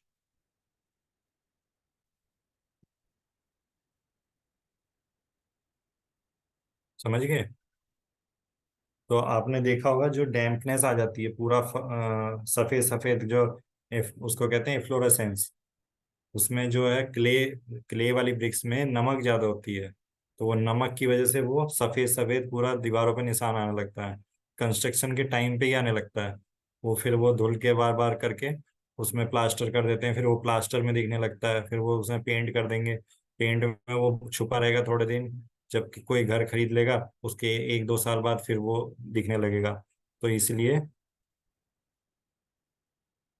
इसलिए जो है हम उसको फ्लाई एश ब्रिक्स ज़्यादा यूज़ करते हैं, क्योंकि इसमें जो है डैम्पनेस के जो है इसका काम, इसका जो कॉजेस कम है। अगर ये जो हमने फ्लाई एश ब्रिक्स यूज़ की तो डैम्पनेस कम आएगी, क्योंकि वो वाटर एब्जॉर्ब ही नहीं करेगा ज़्यादा। ठीक है। और कुछ जो है खराब क्वालिटी की ब्रिक्स होती हैं जो गीली होती हैं। फ्लाई एश ब्रिक्स ऐसी भी हैं जो कोई है बना रहा है मैन्युफैक्चरर, वो गीली ब्रिक्स लेके आ जाएगा। वो गीली ब्रिक्स आपने यूज की तो उसमें जरूर आएगा वो सफेद सफेद फ्लोरोसेंस, ये फ्लोरोसेंस। ठीक है। तो आपको देखना है, उसकी ब्रिक की क्वालिटी चेक करनी है पहले कि वो गीली तो नहीं है। अगर वो गीली होगी तो वो होगा। और अगर वो अच्छी सूखी ब्रिक्स है अच्छी स्ट्रेंथ है उनकी, तो आपको कोई टेंशन लेने की जरूरत नहीं है, क्योंकि उसमें सॉल्ट की क्वांटिटी बहुत कम होती है।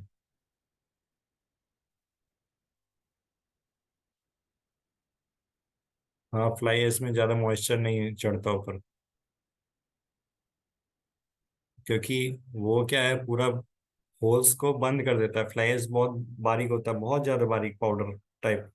ठीक है, वो जितने भी उसके छेद होंगे वो सबको बंद कर देगा, एकदम लॉक कर देगा। जब छेद ही नहीं होंगे तो पानी ऊपर कैसे चढ़ेगा? कैपिलरी मोशन से चढ़ता है ना पानी। तो जैसे पेड़ है, तो पेड़ में पानी कहाँ से आ रहा है? पेड़ में नीचे से आ रहा है, धीरे धीरे धीरे धीरे ऊपर पानी चढ़ता रहता है, वो पेड़ की जड़ में आता है। अगर वो छेद ही नहीं होंगे मिट्टी के अंदर या किसी चीज के अंदर, तो वो पानी ऊपर आएगा कैसे? जो आप रेड ब्रिक्स हैं उसमें देखना, कभी तोड़ के उसमें छेद दिखाई देंगे आपको, छोटे छोटे holes.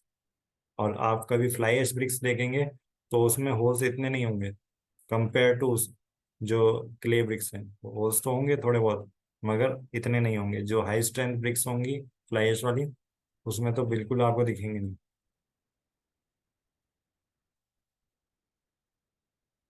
Capillary action, Rahul Chaudhary.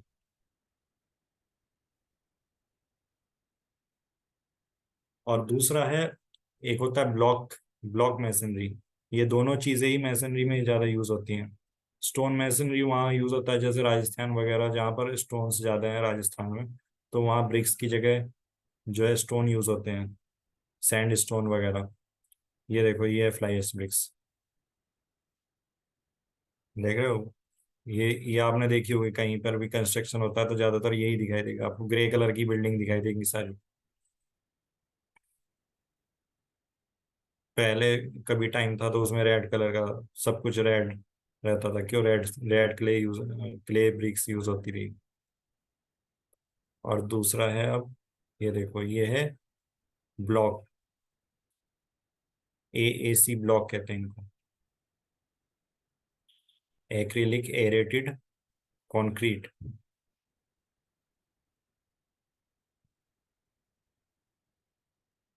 ये ये ब्लॉक जो है बहुत ही हल्के होते हैं, इसमें भी फ्लाई ऐसी यूज होती है। मगर इसमें क्या है, इसमें फ्लाई ऐश कम क्वांटिटी में यूज होती है। और इसमें जो मैन्युफैक्चरिंग के टाइम पे ऐसा मैन्युफैक्चर किया जाता है कि इसके अंदर बबल्स बन जाए। बबल्स बनेंगे तो उसमें ज्यादा बबल्स होंगे, तो ये हल्का हो जाएगा, जो ज्यादा डेंस नहीं होगा। और हल्की होने की वजह से ये जो बिल्डिंग का जो सेल्फ लोड है वो कम हो जाएगा। जो ज्यादा हाई राइज बिल्डिंग्स हैं उसमें लोड कम पड़ेगा।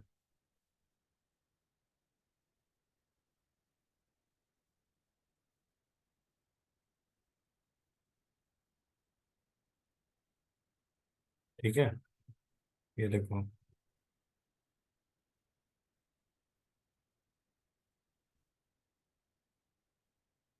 ये है AAC ब्लॉक्स। इसमें जो जॉइंट्स में जो लगता है, या तो मोर्टार भी यूज कर लेते हैं, सीमेंट मोर्टार जैसे ब्रिक वर्क में यूज करते हैं। नहीं तो इसके लिए एक अलग से केमिकल आता है, इसका बॉन्ड, एक मैजिक बॉन्ड करके कंपनी है वो बनाती है। वो इसको लगा दिया, वो इसको एकदम फेविकॉल की तरह वो चिपका देगा। फिर अगर आप इसको तोड़ोगे भी ना, तो ये जॉइंट नहीं टूटेगा, ये ब्लॉक भले ही टूट जाएगा। वो इतना इतना मजबूत होता है पूरा। और इसमें सिर्फ ये जो जॉइंट होता है वो 5 mm, 3 से 5 mm, उससे ज्यादा नहीं। और ब्रिक वर्क में जो जॉइंट होता है, आपने देखा होगा, कोई तो कहीं पर ज्यादा जॉइंट कर देते हैं, कोई कहीं पर कम। मगर जो असलियत में 10 to 12 mm मैक्सिमम, उससे ज्यादा जॉइंट नहीं होना चाहिए। ज्यादा जॉइंट रखोगे वो दीवार कमजोर हो जाएगी। ठीक है, कि इसमें याद रखना कि ब्लॉक वर्क में 3 से 5 mm का जॉइंट होता है। ठीक है, और ब्रिक वर्क में 10 to 12 mm, आप ये नोट कर लो। और इसकी स्ट्रेंथ इतनी ज़्यादा नहीं होती है as compare to concrete block. Concrete block की स्ट्रेंथ ज़्यादा होती है, मगर उसका वेट भी ज़्यादा होता है। मगर ये जो है ब्लॉक वर्क, ये जो है पार्टीशन वॉल्स हो गई, जैसे अंदर अंदर की जो वॉल्स होती हैं, जो घर के अंदर की वॉल्स, जैसे टॉयलेट की वॉल हो गई। ठीक है, किसी रूम के पार्टीशन की वॉल हो गई, इन इन वॉल्स में किचन और कॉरिडोर की वॉल्स के बीच की वॉल हो गई, उसमें जो है यूज होता है ये, क्योंकि इस पे जो ज्यादा लोड नहीं डाल सकते, इतना लोड ये सहन नहीं कर पाएंगे, मगर जो है वॉल का पूरा काम करेगा ये, इसलिए। और इसका भी अलग अलग साइज आता है, ये 150 mm, 300 mm, 600 mm, दो तीन साइज आते हैं इसके भी। ठीक है, इसको हम यूज करके बिल्डिंग का जो लोड है वो कम कर सकते हैं, और इसीलिए ये यूज हो रहा है सब जगह। और ये आप एक बार सभी डेंसिटी चेक कर लो। ये जो डेंसिटीज हैं कंक्रीट की डेंसिटी, इसमें जो कंक्रीट की डेंसिटी है 2400 kg/m3, ये है plane concrete, without without reinforcement. ठीक है, जो लोड होकर आती है। अगर आपने एक बार वो स्लैब में डाल दी स्लैब, तो फिर वो आपका जो लोड आएगा, वो जो स्लैब में सरिया भी आ गई, तो वो हो जाएगा 2500 kg/m3। और इसलिए कहते हैं पीसीसी कंक्रीट का की जो डेंसिटी है वो 2400 kg/m3, और जो आरसीसी कंक्रीट है वो 2500 kg/m3। ठीक है, इन दोनों के बीच में ही रहती है कंक्रीट की डेंसिटी। सैंड की डेंसिटी 1600 kg/m3, सीमेंट की 1440 kg/m3, स्टील की हो जाएगी 7850 kg/m3। और देखो एएसी ब्लॉक, जो अभी मैंने ब्लॉक दिखाया था ये आपको, इसकी डेंसिटी 400 kg/m3। अब देखो 400 kg/m3 और कंक्रीट की 2400 kg/m3, तो अब देखो कितना अंतर है, सीधा सीधा 2000 kg का अंतर है। अगर हम कंक्रीट के ब्लॉक यूज करें तो 1 m³ में 2000 kg एक्स्ट्रा वेट बढ़ रहा है, काम वही है। वहीं हम अगर ब्रिक्स की बात करें तो 1800 kg/m³। और अगर हम ये एएसी ब्लॉक ना लगाने की जगह हम ब्रिक्स लगाएंगे, तो कितना 1400 kg ज़्यादा एक्स्ट्रा वेट हो गया पर m³ में। अगर हम टॉयलेट वगैरह में या किचन की जो वॉल होती है उसमें अगर हम लगाते हैं, तो सोचो कितना वेट बढ़ जाएगा अगर हम ब्रिक्स का यूज़ करें। तो इसलिए वहाँ पर क्या यूज़ किया जाता है, एएसी ब्लॉक्स। तो इस वजह से ये हमारे लिए बहुत फायदेमंद है कि हम अपने बिल्डिंग का लोड कम करें। बिल्डिंग का लोड कम होगा तो उसका जो सेल्फ लोड की वजह से वो जो उसकी जो फुटिंग पर फाउंडेशन पर जो ज़्यादा लोड है वो घट जाएगा। ठीक है, आप आपकी जो बिल्डिंग है वो सेफ रहेगी। आप इसका एक स्क्रीनशॉट ले लो, ये इंटरव्यू में बहुत बार पूछा जाता है। मेरे जितने भी इंटरव्यू हुए हैं किसी कंपनी में, सब में ये यही चीज़ें पूछी जाती हैं। इसके अलावा भी एक दो चीज़ें पूछ ली जाती हैं, मगर वो इतनी इम्पोर्टेंट नहीं है। ये बहुत ज़्यादा इम्पोर्टेंट है।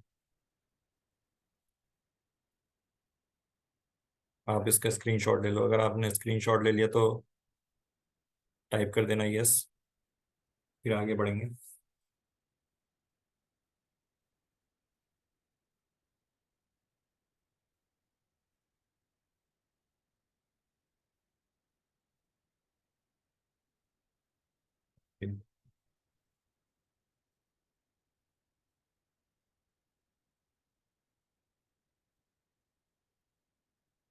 अब आते हैं जो, अब अगर आप साइट पर ज्वाइनिंग कर लेते हैं एज अ साइट इंजीनियर, तो आपका कम्युनिकेशन स्किल्स कितना ज़्यादा इम्पोर्टेंट है। क्योंकि साइट पर आपको काम कराना है सबसे, तो आपको हर तरह के लोग मिलेंगे डेली, आपको नए चेहरे भी मिल सकते हैं, अलग अलग कॉन्ट्रैक्टर होंगे, तो आपको सबसे बात आनी करनी आनी चाहिए। अगर आप चुप रहेंगे, शांत रहेंगे, तो आपका काम नहीं बनेगा इतना। आपको अपनी कम्युनिकेशन स्किल्स अच्छी करनी होगी साइट पर जाने के लिए, ये बहुत ज़्यादा इंपॉर्टेंट है। आपको जितनी टेक्निकल नॉलेज है उससे ज़्यादा इंपॉर्टेंट है कम्युनिकेशन स्किल्स। क्योंकि अगर आपकी कम्युनिकेशन स्किल्स इतनी अच्छी नहीं होगी तो आपके साथ प्रॉब्लम हो सकती है। आपको हर तरह के लोग मिलेंगे वहाँ, कॉन्ट्रैक्टर होगा वो अलग ही मेंटेलिटी का होगा, लेबर होगा वो अलग मेंटेलिटी का, जो मिस्त्री होगा वो अलग मेंटेलिटी का होगा, जो आपके सीनियर्स होंगे वो अलग मेंटेलिटी के होंगे। तो आपको सबको कोऑर्डिनेट करना है, सबसे बात करनी है। हर तरह के आदमी से हर तरह अलग तरह की बात करनी है। जो मिस्त्री होगा वो सोचेगा कि मैं तो ज़्यादा एक्सपीरियंस हूँ, ये तो नया नया नया आया है अभी। उससे अलग बात करनी है, उसको दिखाना है कि तुम्हारे को एक्सपीरियंस भले ही है, मगर हमारे को तुमसे ज़्यादा नॉलेज है, उससे काम कराना है। अगर आपने देख लिया, आपने उसको ये महसूस होने दिया कि आपको कम नॉलेज है उसको ज़्यादा है, तो वो फिर आपकी बात नहीं सुनेगा। कॉन्ट्रैक्टर अगर आपने देख लिया, उसने देख लिया कि आप जो हैं इतने टफ नहीं हैं, सीधे साधे हैं, तो वो आपको धोखा देने की कोशिश करेगा, आपके काम में धोखा देगा वो। ठीक है, वो आपको बिलिंग में वो कर सकता है। इसी चीज, इसी सब चीजों को, आपके जो सीनियर्स हैं आपके साथ पॉलिटिक्स होगी बहुत ज्यादा, तो सोचेंगे कि इसका पत्ता साफ किया जाए, हम रहे यहाँ। तो इस चीज का ध्यान रखना कि अगर आपकी कम्युनिकेशन स्किल्स अच्छी होंगी तो आप साइट पर बहुत अच्छे से काम कर पाएंगे। जो सॉफ्टवेयर्स हैं साइट पर काम करने के लिए, कंस्ट्रक्शन साइट्स पर, ये दो सॉफ्टवेयर इंपॉर्टेंट है, ऑटो कैड और MS एक्सेल।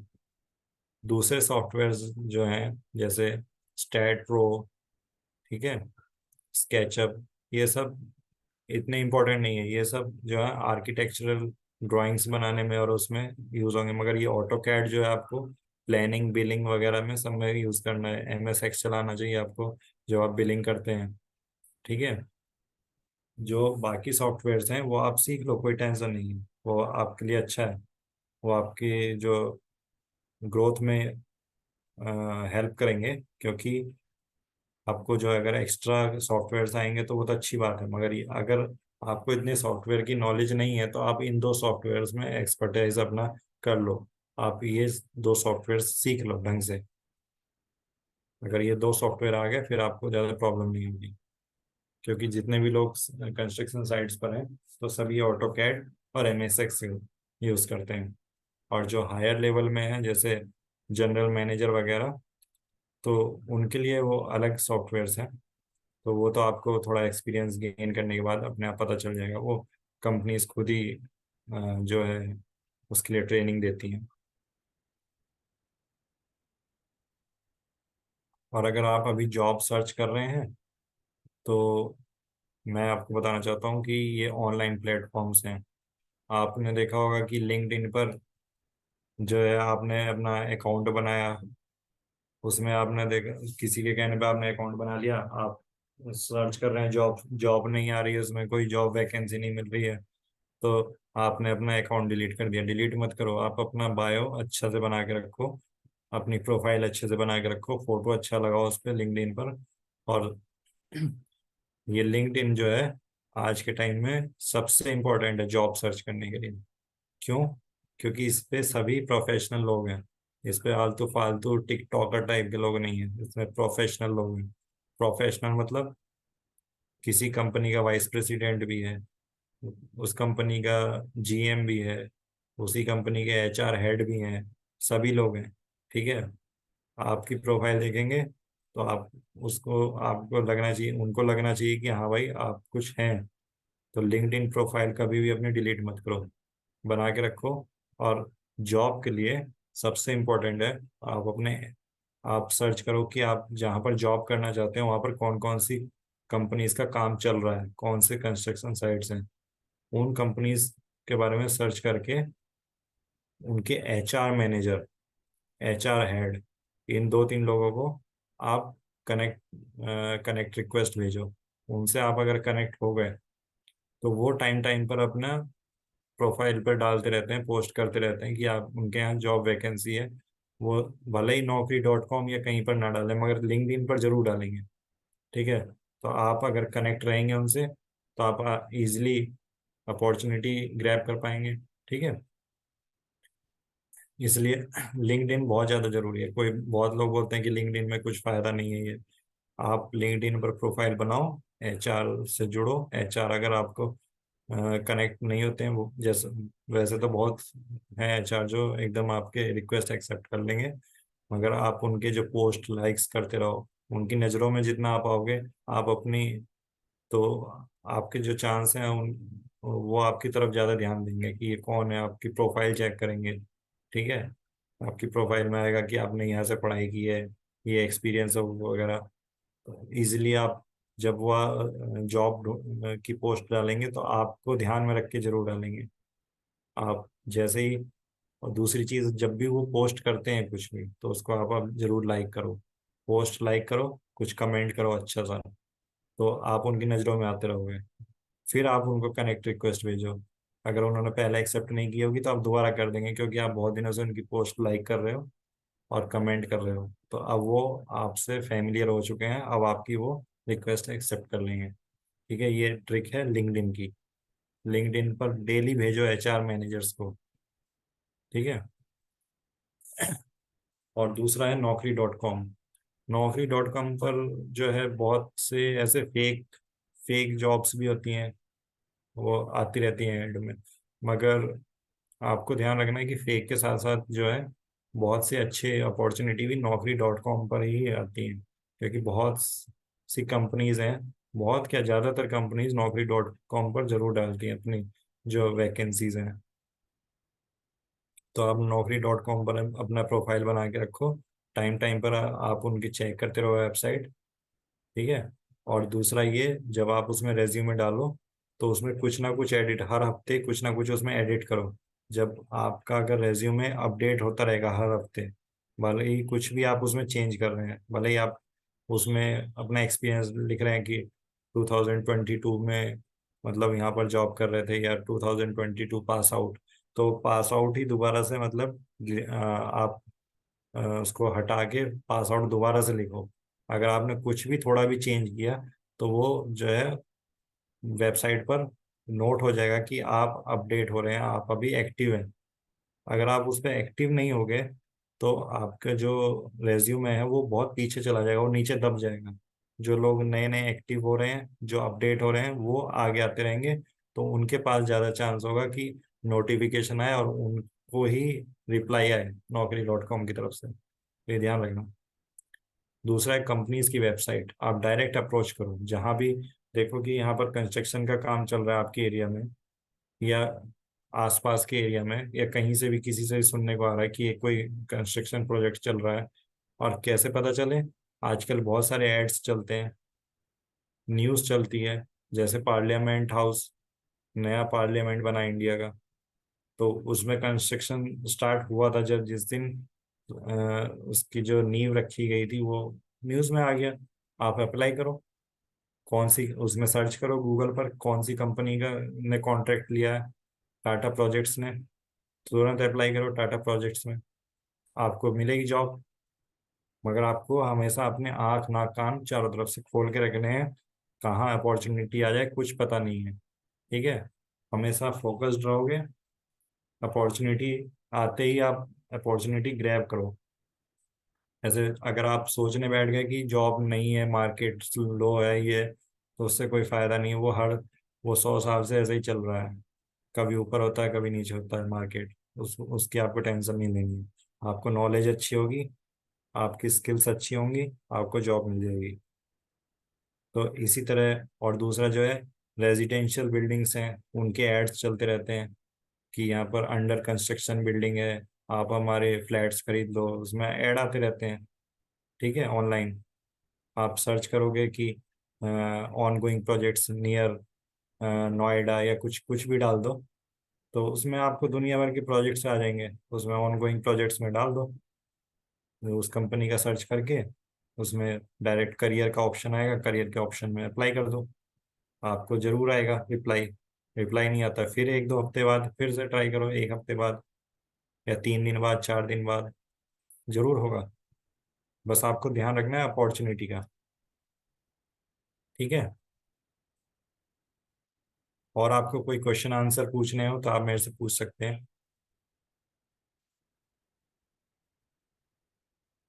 और इससे पहले मैं आपको बता रहा हूँ कि अगर मेरा आपको मेरे से आपको 1-to-1 कंसल्टेशन चाहिए तो वो भी मैं दे सकता हूँ आपको। और अगर आपको अभी कोई क्वेश्चन आंसर पूछने हैं तो वही पूछ लो, फिर मैं आपको बताऊंगा 1-to-1 कंसल्टेशन कैसे लेना है। अगर आपको उसमें नहीं लेना है, या मेरा जो एक प्रोग्राम है अलग से 2 महीने का, वो अगर आपको चाहिए, मैं उसमें आपको डिटेल से सब कुछ एक्सप्लेन करूंगा, कैसे कैसे सब सभी एक्टिविटीज का डिटेल में। और जॉब मार्केट के बारे में बताऊंगा अगर आपको वो भी चाहिए। जॉब मार्केट का तो वैसे यही है, आप अगर इसमें भी अप्लाई ऐसे ही अप्लाई कर रहे हैं तो आपको आराम से मिल जाएगी जॉब। उस प्रोग्राम में मैंने आपको अलग अलग कंस्ट्रक्शन एक्टिविटीज के डिटेल में बताया गया है।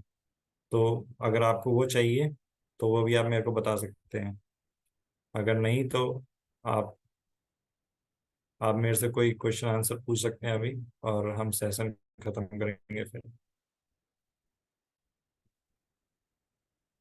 साहिल, आप अभी थर्ड ईयर किस में, डिप्लोमा या फिर बी?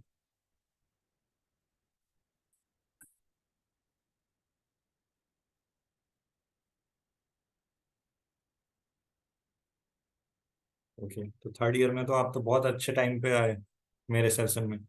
अभी आपके पास पूरा थर्ड ईयर भी है, फोर्थ ईयर है, आपके पास तो बहुत टाइम है। अभी से आप इन चीज़ों को पढ़ो, जो आपके सिलेबस है उससे अलग हट के थोड़ा ये चीज़ें पढ़ो जो मैंने आपको बताई हैं।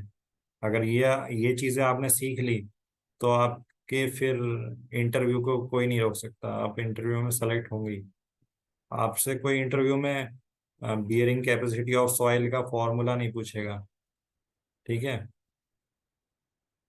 आपसे जो पूछेंगे ये चीज़ें पूछेंगे, क्योंकि उनको यही काम कराना है। अब मान लो कि आप एक आप एक कुछ ड्राइविंग कर रहे हैं, आपको कार ड्राइविंग आती है, ठीक है? एक तो होता है एक कार ड्राइविंग आती है, और दूसरा होता है, मैं बताता हूँ अभी, रुको एक मिनट, मैं आपको बता रहा हूँ। मैं एक एग्जांपल दे रहा हूँ आपको, टेंशन मत लो, अभी आपके पास बहुत टाइम है। देखो, एक होता है कि ड्राइविंग कैसे होती है, आपने यूट्यूब पे वीडियो सर्च कर ली, आपने देख लिया ऐसे एक्सीलेटर दबाते हैं, ऐसे जो है क्लच दबाते हैं, ऐसे गियर चेंज करते हैं, एक्सीलेटर दबाते हैं, ये चीज़ें आपने यूट्यूब पे देख ली, सीख ली। आपने कोई उसके बारे में बुक भी पढ़ ली कि ये चीज़ें हैं, ये पार्ट्स होते हैं कार के, ये चीज़ इस चीज़ में ये होता है, इंजन ऐसे खुलता है, या ये चीज़ें आपने सीख ली।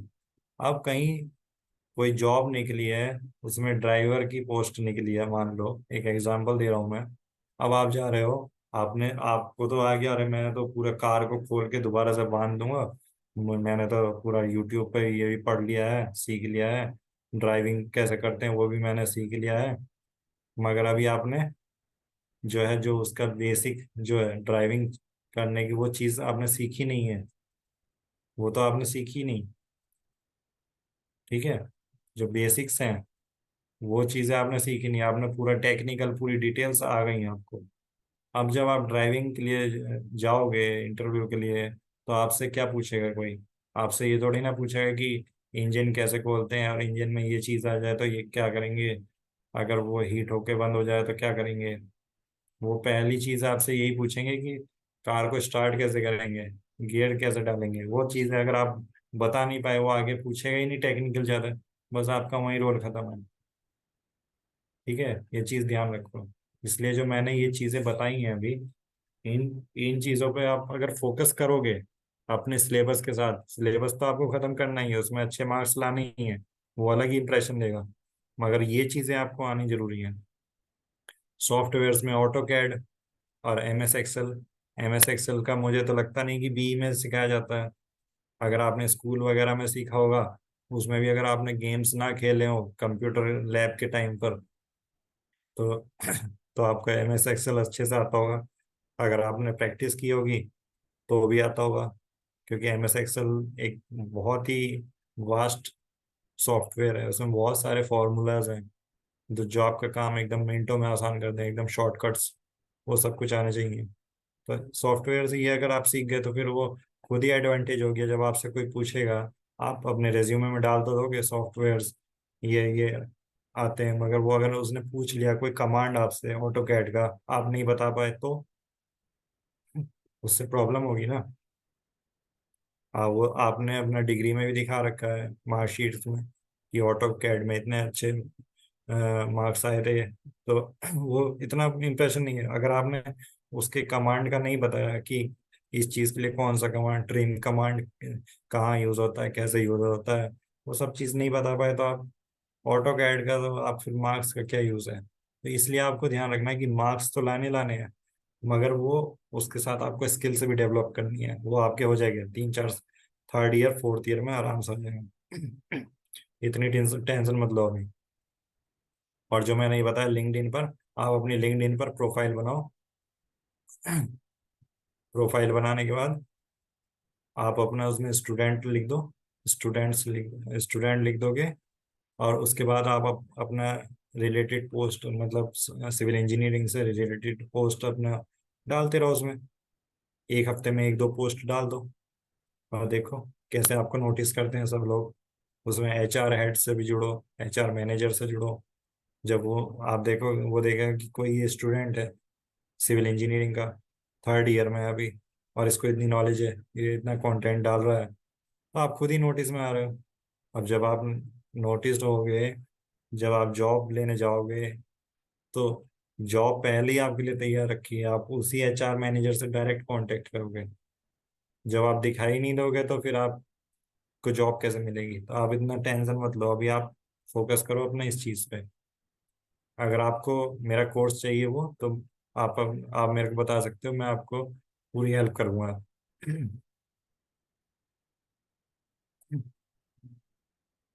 इतनी टेंशन लेने की जरूरत नहीं है।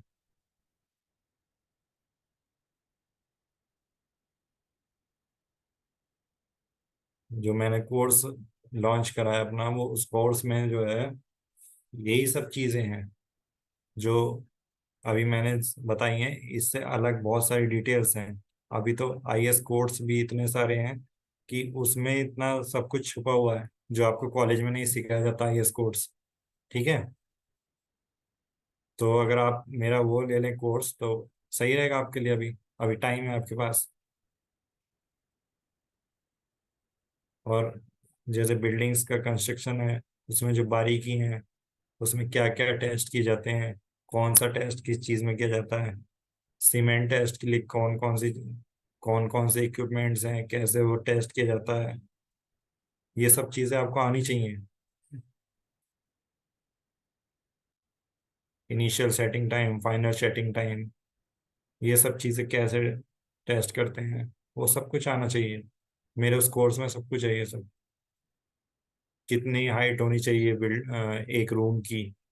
लोग जो है स्लैब ऊंचा कर देते हैं, छोटा कर देते, नीचे कर देते हैं। एक एक्यूरेट जो हाइट एक घर की, एक रूम की कितनी होनी चाहिए, कहाँ पर टाइल्स यूज होनी चाहिए, कहाँ पर मार्बल यूज होना चाहिए, कहाँ पर स्टोन दूसरे ग्रेनाइट स्टोन्स यूज होने चाहिए, और कितना किचन का स्लैब है, वो किचन काउंटर है वो कितना कितनी हाइट पर होना चाहिए। कहीं पर होता है कि ज़्यादा ऊंचा हो जाता है, कहीं पर ज़्यादा नीचा हो जाता है। कि ऐसा कैसा हो कि सभी हाइट्स के लिए, जो भी कोई किसी भी हाइट का हो, वो सभी के लिए यूजफुल हो। वो सब चीज़ें मैंने आपको उस कोर्स में दे रखी है। अगर आपको वो कोर्स लेना है तो आप मेरे को बता सकते हैं। आप मेरे को डायरेक्ट मैसेज भी कर सकते हैं, मेरा जो नंबर है ग्रुप में, वो आप उस पर मैसेज कर दो। मैं आपको बता दूंगा कि आपको क्या करना पड़ेगा। और बहुत कम फीस में वो जो है कोर्स आपको मिलेगा, ज़्यादा उसकी फीस नहीं है, सिर्फ 5000 रुपीज़। और अगर आप 1 to 1 कंसल्टेशन भी चाहते हैं तो उस कोर्स के साथ, तो मैं आपको वो भी दे सकता हूँ। तो वो अ, उसके लिए 1000 रुपीज़ एक्स्ट्रा होंगे। आप आप ये देखो कि मेरी जो नॉलेज है, मेरा जो एक्सपीरियंस है, वो आपके काम आ रहा है। सबसे बड़ी चीज़ ये है। आप लाखों रुपए कॉलेज में खर्च कर रहे हैं, उसके बाद अगर आपको कोई जॉब इंटरव्यूअर जो है वो कुछ बोल दे तो वो सही नहीं है। आपको ये सब नॉलेज होनी चाहिए, क्या क्या आपको पता होना चाहिए, वो सब चीज़ें मैंने आपको उसमें बता रखी हैं। वो कोर्स में आपको सब मिलेगा। क्या इंटरव्यू पूछता है, क्योंकि मैंने बहुत सारे इंटरव्यू क्रैक कर चुका हूँ मैं भी। तो मेरे को पता है कि वो क्या पूछते हैं, क्या वो देखते हैं रेज्यूमे में। रेज्यूमे जो है स्टूडेंट्स बहुत गलत बनाते हैं। मेरा ही जो फर्स्ट रेज्यूमे था, वो इतना सही नहीं था, वो इतना इम्प्रेसिव नहीं था।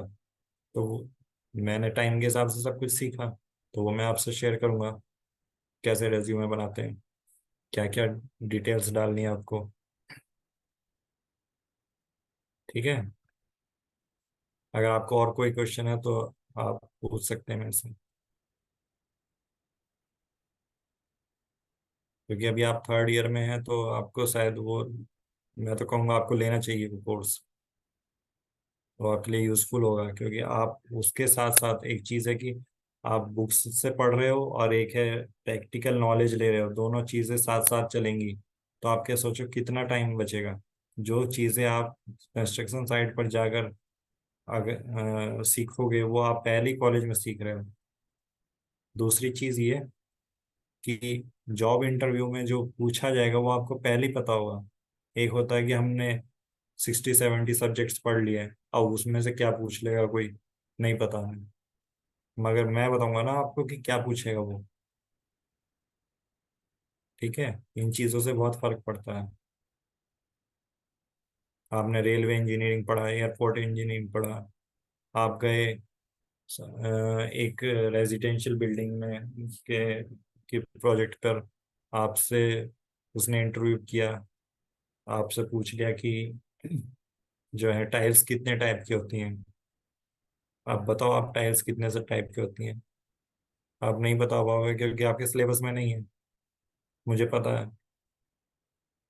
अगर आप बता सकते हो तो बताओ मैसेज करके। अगर आप 2-3 टाइप की बता सकते हो तो वही बता दो, टाइल्स। क्योंकि सब टाइल एक जैसी नहीं होती हैं, उसकी अलग अलग, अलग अलग कैटेगरी होती हैं। अगर आपको पता है तो यस लिखो,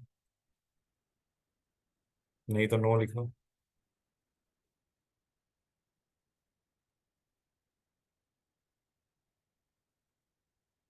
बहुत सारी ऐसी चीजें हैं जो सिलेबस में नहीं बताई जाती है, और वो ही काम आनी है आपको कंस्ट्रक्शन में। और ऐसा मैकेनिकल इंजीनियर्स के साथ भी होता है, ऐसा सबके साथ हो रहा है। क्योंकि हमारा जो सिलेबस है इंडिया का, वो बहुत पहले पीछे चल रहा है। अगर आप आज से 50 साल पुरानी किसी की बुक्स उठा के देखो सिविल इंजीनियर की, वो और आपकी बुक सेम है, उसमें एक पेज भी चेंज नहीं हुआ। तो आप कैसे सोच सकते हो, और इंडिया में एक से एक टेक्नोलॉजी आ रही है कंस्ट्रक्शन में, और उनको वो टेक्नोलॉजी वाला आदमी चाहिए, फिर वो आपको पता नहीं है, फिर वो आपको जॉब क्यों देगा। सोचो जरा। अगर देगा भी तो आपको कम सैलरी देगा, क्योंकि अभी आपको सीखना है। तो वो सीखने के टाइम पर तो आपको बहुत कम सैलरी मिलेगी। वो सीखोगे तब, अगर मान लो 20,000 से स्टार्ट कर रहे हो आपने सीखते सीखते भी, अब अब वो तो ये तो कहेगा नहीं कि एक साल में आप सीख गए तो अब हम आपके 50,000 कर देते हैं। वो इंक्रीमेंट करेगा 5,000 का, 4,000 का। उसके बाद आप धीरे धीरे धीरे धीरे ग्रोथ करेंगे। फिर आपको कंपनीज चेंज करनी पड़ेंगी तभी ग्रोथ होगी। ठीक है। और जो अगर आप अपनी नॉलेज के बेस पर स्टार्टिंग में ही ज़्यादा सैलरी पर जाएंगे तो वो आपके लिए यूजफुल होगा। अब देखो जैसे टाइल्स का है, कितने जो टाइल्स होती हैं, अगर आपको बेसिक्स भी पता है, बेसिक टाइल्स पता है कितनी तरह की होती हैं, तो वो भी बहुत काम आएगा। अगर आपसे कोई पूछ ले कि कितने टाइप्स की टाइल होती हैं, जैसा कि मैंने आपसे पूछा, नहीं बता पाओगे आप। एक विट्रीफाइड टाइल होती है, एक सिरेमिक टाइल होती है, एक ग्लेज्ड टाइप टाइल होती है जिसमें एकदम चमक मारती है पूरी, शीशे की तरह। सिरेमिक टाइल, आप आपके आपने देखा होगा जो टॉयलेट होते हैं, जो बाथरूम होते हैं, तो उसमें जो फ्लोर होता है टाइल का, वो फ्लोर में सिरेमिक टाइल लगती है, क्योंकि उस पर फिसलता नहीं है आदमी सिरेमिक टाइल पर, वो इतनी चिकनी नहीं होती है। और जो वॉल पर होगी वो विट्रीफाइड टाइल होगी। कभी भी आप नोटिस करना, सिरेमिक टाइल लगाने का अलग मेथड होता है, विट्रीफाइड टाइल लगाने का अलग प्रोसीजर होता है। तो इसलिए ये चीजें कैसे होंगी, ये चीजें मैं आपको बताऊंगा, क्योंकि आपके सिलेबस में नहीं है। और ये चीजें पूछी जाती हैं। अगर आपको कंस्ट्रक्शन साइट पे भेज दिया जाए और वहां भी टाइल का काम चल रहा है, मगर टाइल तो आपके सिलेबस में था ही नहीं, तो आप कैसे लगवाओगे अब टाइल वहां। अब आपको एक सुपरवाइजर दे दिया जाएगा, वो आपको बताएगा अब सुपरवाइजर अगर आपको बताएगा तो वो तो सोचेगा कि मैं ज़्यादा नॉलेज वाला हूँ, ये तो बीटेक करके आया है, इसको तो कुछ नहीं पता। अब उसको आ जाएगा घमंड, वो आपको कुछ समझेगा नहीं। अब वो समझेगा नहीं तो आपकी बात नहीं मानेगा आने वाले टाइम में। बस वही प्रॉब्लम होती है सभी के साथ।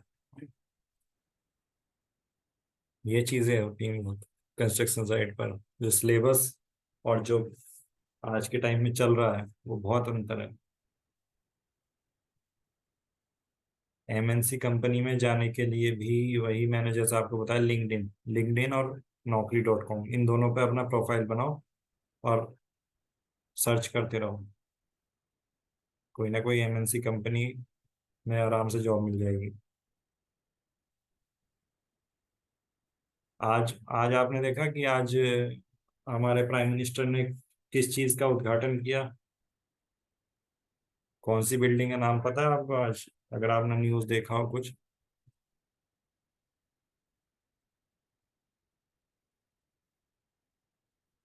आज विश्वकर्मा दिवस था, तो आज कुछ आपको ध्यान है? न्यूज़ पढ़ा आपने, देखा?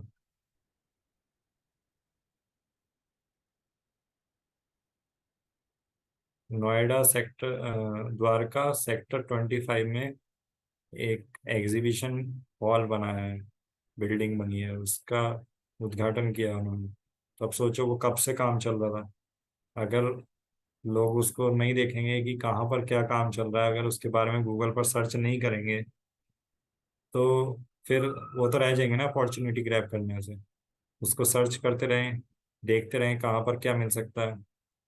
और उन जब नया प्रोजेक्ट आता है तो उन लोगों को नए लोगों की जरूरत पड़ती है, क्योंकि पुराने जो लोग हैं, जैसे कंस्ट्रक्शन साइट खत्म हुई तो वो दूसरी कंपनी स्विच कर देते हैं काफ़ी लोग। अब वहाँ पर कमी आ जाएगी, तो अब उनको नया नए लोग चाहिए, तो नए लोग चाहिए तो वो जॉब वैकेंसी निकालते हैं।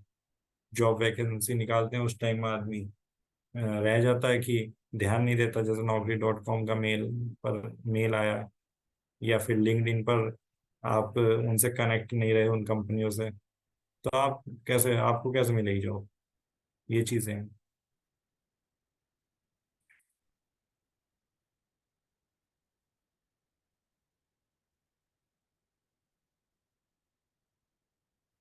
अगर और किसी का भी कोई क्वेश्चन है तो आप पूछ सकते हैं प्लीज़,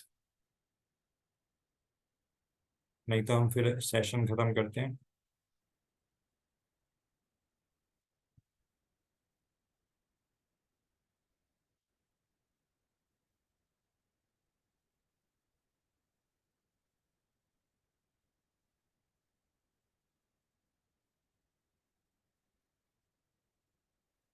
बोलो साहिल।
ये साहिल क्या है ये?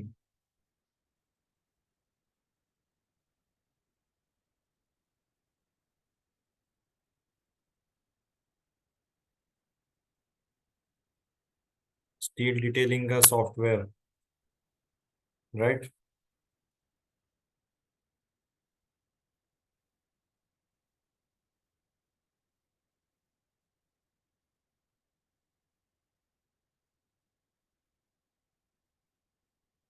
देखो, स्टील डिटेलिंग के सॉफ्टवेयर को सीख लो आप। और आप, आपको जैसा इंटरेस्ट है आप जा सकते हो उसमें, स्टील डिटेलिंग का। वही बार बेंडिंग शेड्यूल और वो सब उसमें बनाते हैं, वही ना?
अगर किसी पार्टिसिपेंट को अगर कोई और कोई क्वेश्चन पूछना है प्लीज।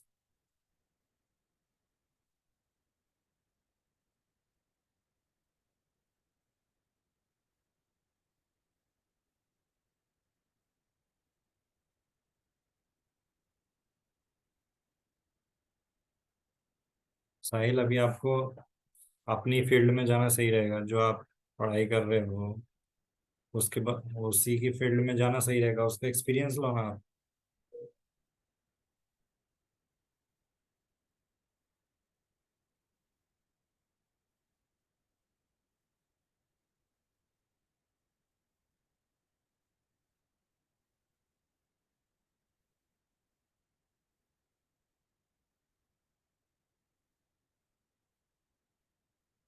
आप मुझे डायरेक्ट साहिल, आप मुझे डायरेक्ट मैसेज कर सकते हैं।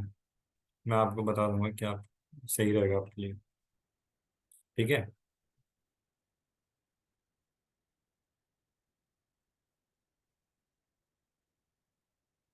जो ग्रुप में मेरा व्हाट्सएप नंबर है उस पर आप मैसेज कर सकते हैं।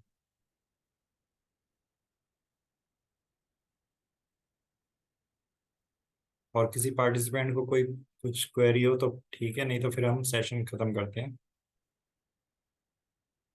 अगर किसी को कोई क्वेरी है तो पूछे जल्दी जल्दी प्लीज।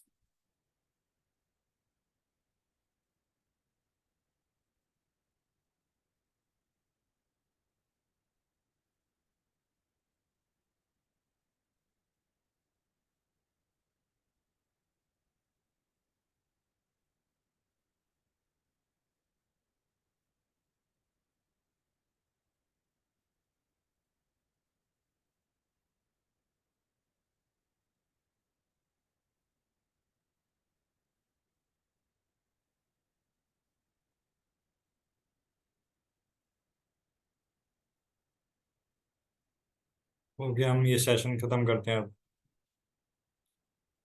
आपको कोई क्वेरी है तो पूछ लो, नहीं तो मैं सेशन खत्म कर रहा हूँ।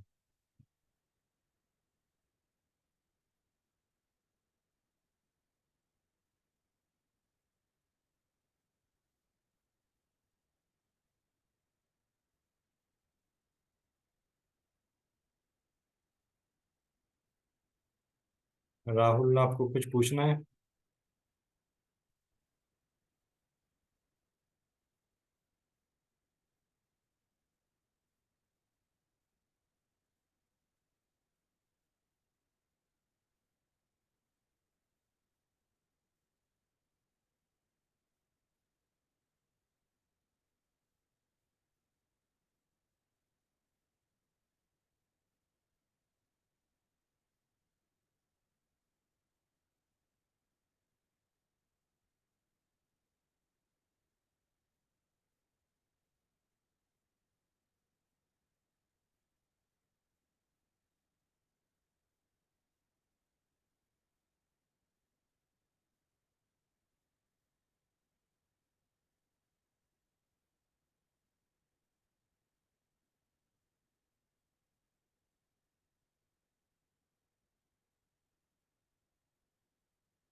राहुल, आपको कुछ पूछना है? अगर पूछना है तो ठीक है, नहीं तो आप नो लिख सकते हैं। उसके बाद हम सेशन खत्म करते हैं।